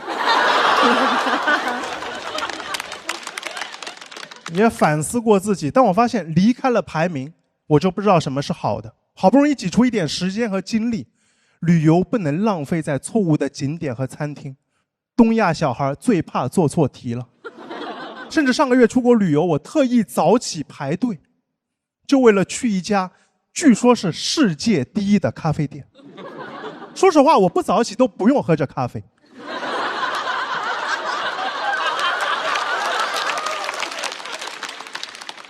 去到店里和我一起排队的，基本就是中国、日本、韩国3个国家的游客，一群东亚人排队为了一杯美式。喝世界第1咖啡算是吃得苦中苦，喝了一口给不到人上人。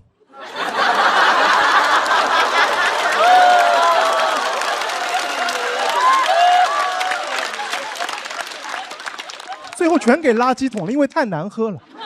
我在想，我的价值体系崩塌了，第1怎么也能踩雷？回来以后朋友说，你去的不是世界第1咖啡店，它只是2012年被某个杂志评为值得去的咖啡店里，它排第1。它是2012年第1，它不是2026年。我羡慕这家咖啡店，只要当过第1，能管用到现在。那我其实是2021年第5届单立人全国原创喜剧大赛第1。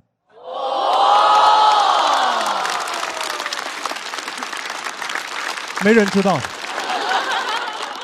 但这已经是线下含金量最高的脱口秀比赛。这个节目里也只有3个选手拿过这个冠军：贾浩、小齐和韩大狗。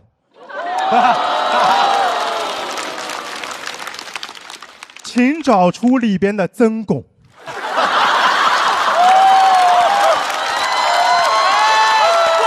曾大狗。曾巩是一种处境。1000年以后，终于有人懂他了。我喜欢曾巩。我又去研究了他，他没记忆点，只是因为文风质朴。介绍说他不借情绪放大，不用华丽辞藻，善于犀利洞察。翻译成大白话就是：咱们曾巩踏踏实实写文章，不秀低学历，不搞美妆。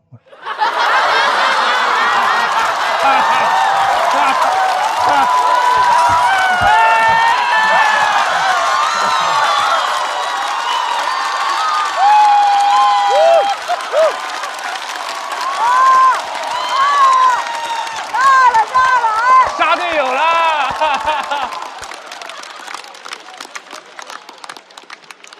他是文本型观察式文人，我是脱口秀曾巩。有些朋友现在可能还看不出我内容的好，没关系，你们等1000年。谢谢大伙，韩大狗，谢谢。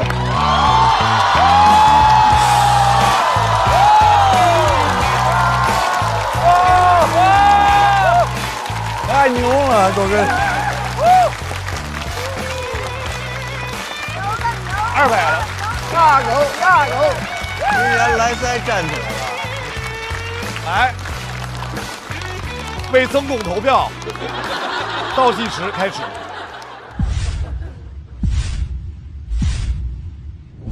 掌声送给韩大狗。韩大狗，韩大狗，哇！韩大狗开心炸了吧？你已经说出了普天同庆的感觉了，对让所有人普天同庆为你鼓掌，哇，太开心了！韩大狗把我已经死的语文知识给我激活了，我给你背2句诗，别的我忘了。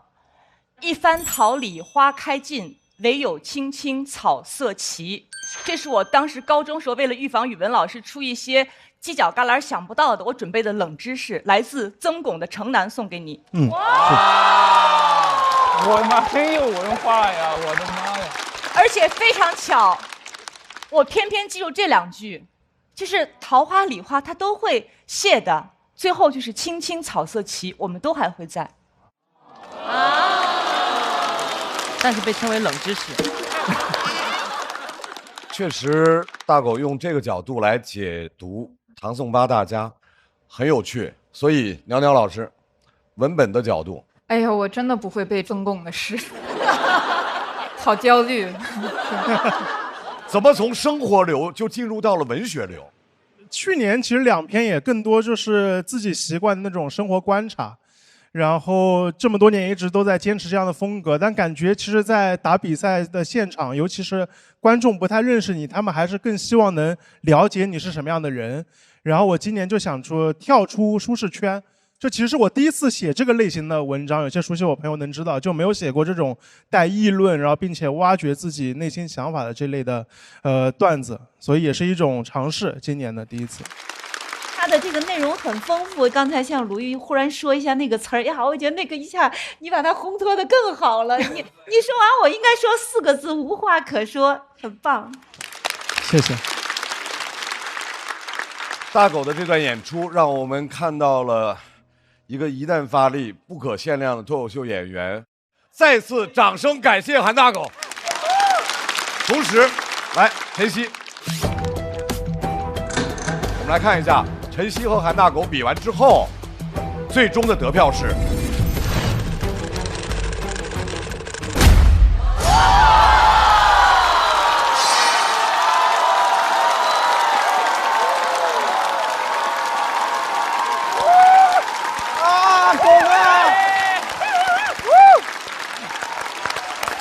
大狗去找自己的战友，你们的小队比拼还在继续。可以，太稳了，太稳了。就很意外，以往就感觉这样的票数会出现在很高人气的选手的身上。这2天我完全不敢想自己会有这样的票数。隐约能看到校友团的朋友，笑得很开心，然后观众也很开心，两边的朋友也都很开心。看到曹国像一个跳跃的灯球一样，因为他在上下，左边有基业，看到就是一个粉色的正方形在上下，在鼓掌，在叫，有点想哭。脱口秀生涯能有这样一场演出，就觉得值了。韩大狗今年这个效果就是特别炸场，就还是挺不容易的，就积累了很久，才赶上这么一次天时地利人和的机会。因为大狗也讲太多年了，也在线下比赛拿过好几届的冠军，但是线上比赛一直没有那么如意。韩大狗要遗憾地离开这个舞台。韩大狗是其中一个，有几位之前已经参加过比赛老选手会有一些可惜。就同行都知道入行比较久，然后又没有什么比较世俗意义的成功啊。我周围的朋友慢慢出名，我要克服。哦，原来你讲这么久，你的表现成绩也很差。我们昨天去演专场，40个人。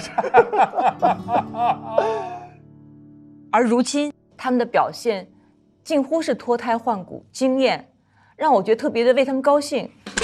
祝贺陈晓庆掌声送给李梦洁。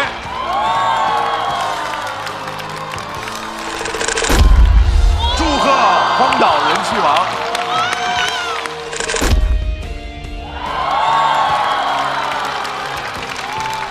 我觉得对于每个演员来说都很难忘吧，这是一种属于脱口秀演员创作者的一种共鸣。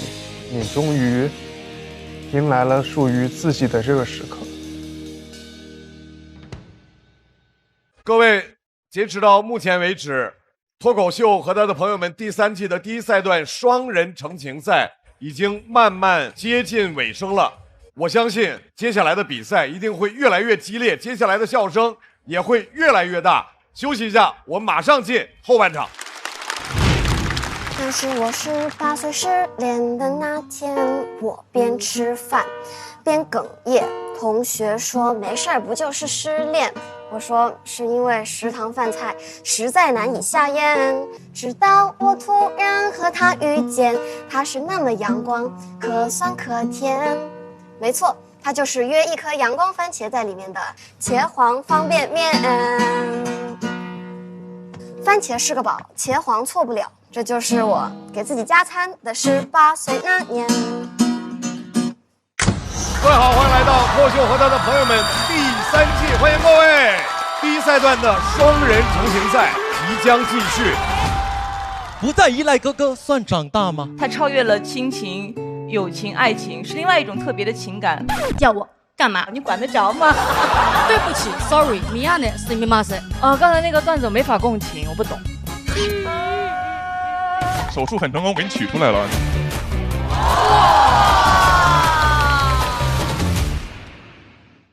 快乐不整虚的，咱的评价都是真的。感谢帮我们发现好去处的大众点评冠名播出。番茄是个宝，茄皇错不了。感谢约一颗阳光番茄在里面的茄皇联合赞助播出。颜值饥客鲜满10分，感谢颜值下降但鲜味爆表的海天博颜特约赞助播出。可口可乐一升元汽水，快乐不卡顿。本节目由可口可乐行业赞助播出。乳铁蛋白加乳脂球膜，助力宝宝体质双优。感谢真心守护宝宝成长的美蛋陈兰珍赞助播出。好网络就选中国移动，本节目由指定产品中国移动赞助播出。咔嚓咔嚓一起脆翻天，本节目由美味酥脆有料有趣的雀巢脆脆鲨赞助播出。一场仅朋友可见的线下聚会即将开启，打开效果小程序即可参与限定活动。6月26日起，周5、周6中午12点正片更新，会员抢先看1周。每周日中午12点段子加更，居然还有段子可以看。每周2中午12点，托友好好玩公园看脱口秀演员的游戏时间。7月6日起，每周1中午12点，托友日记大王洞的夏天围观合宿生活，还有遇见他们第2季即将回归，朋友们请保持期待。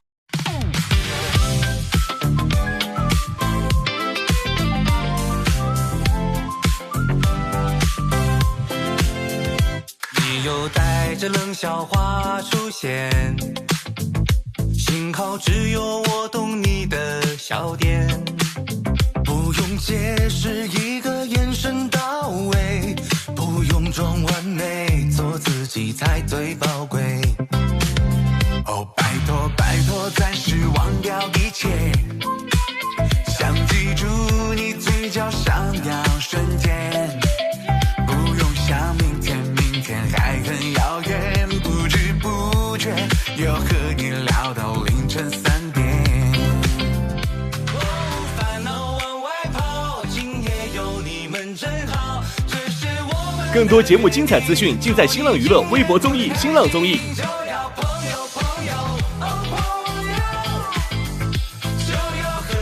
感谢丽丽城传媒、天气通、新浪新闻、腾讯娱乐、GQ 对本节目的大力支持。感谢指定问答社区知乎的大力支持。上知乎参与脱友3问题讨论，参与知乎剧综圈子活动，解锁惊喜好礼。感谢独家播客合作平台小宇宙。想继续听脱口秀演员们台前幕后的真实故事，上小宇宙 APP 搜索脱友3特别企划，一起听见喜剧人的老友局。感谢脱口秀和他的朋友圈：安阳喜剧、干杯喜剧、搞笑圈喜剧、后阳喜剧、会说笑喜剧、来风喜剧、来塞喜剧、蓝梗喜剧、是个喜剧、自笑喜剧、无名喜剧、喜剧联合国、跳海酒馆、北平机器、水果汤泉、Mix 岛、西西里村对本节目的大力支持。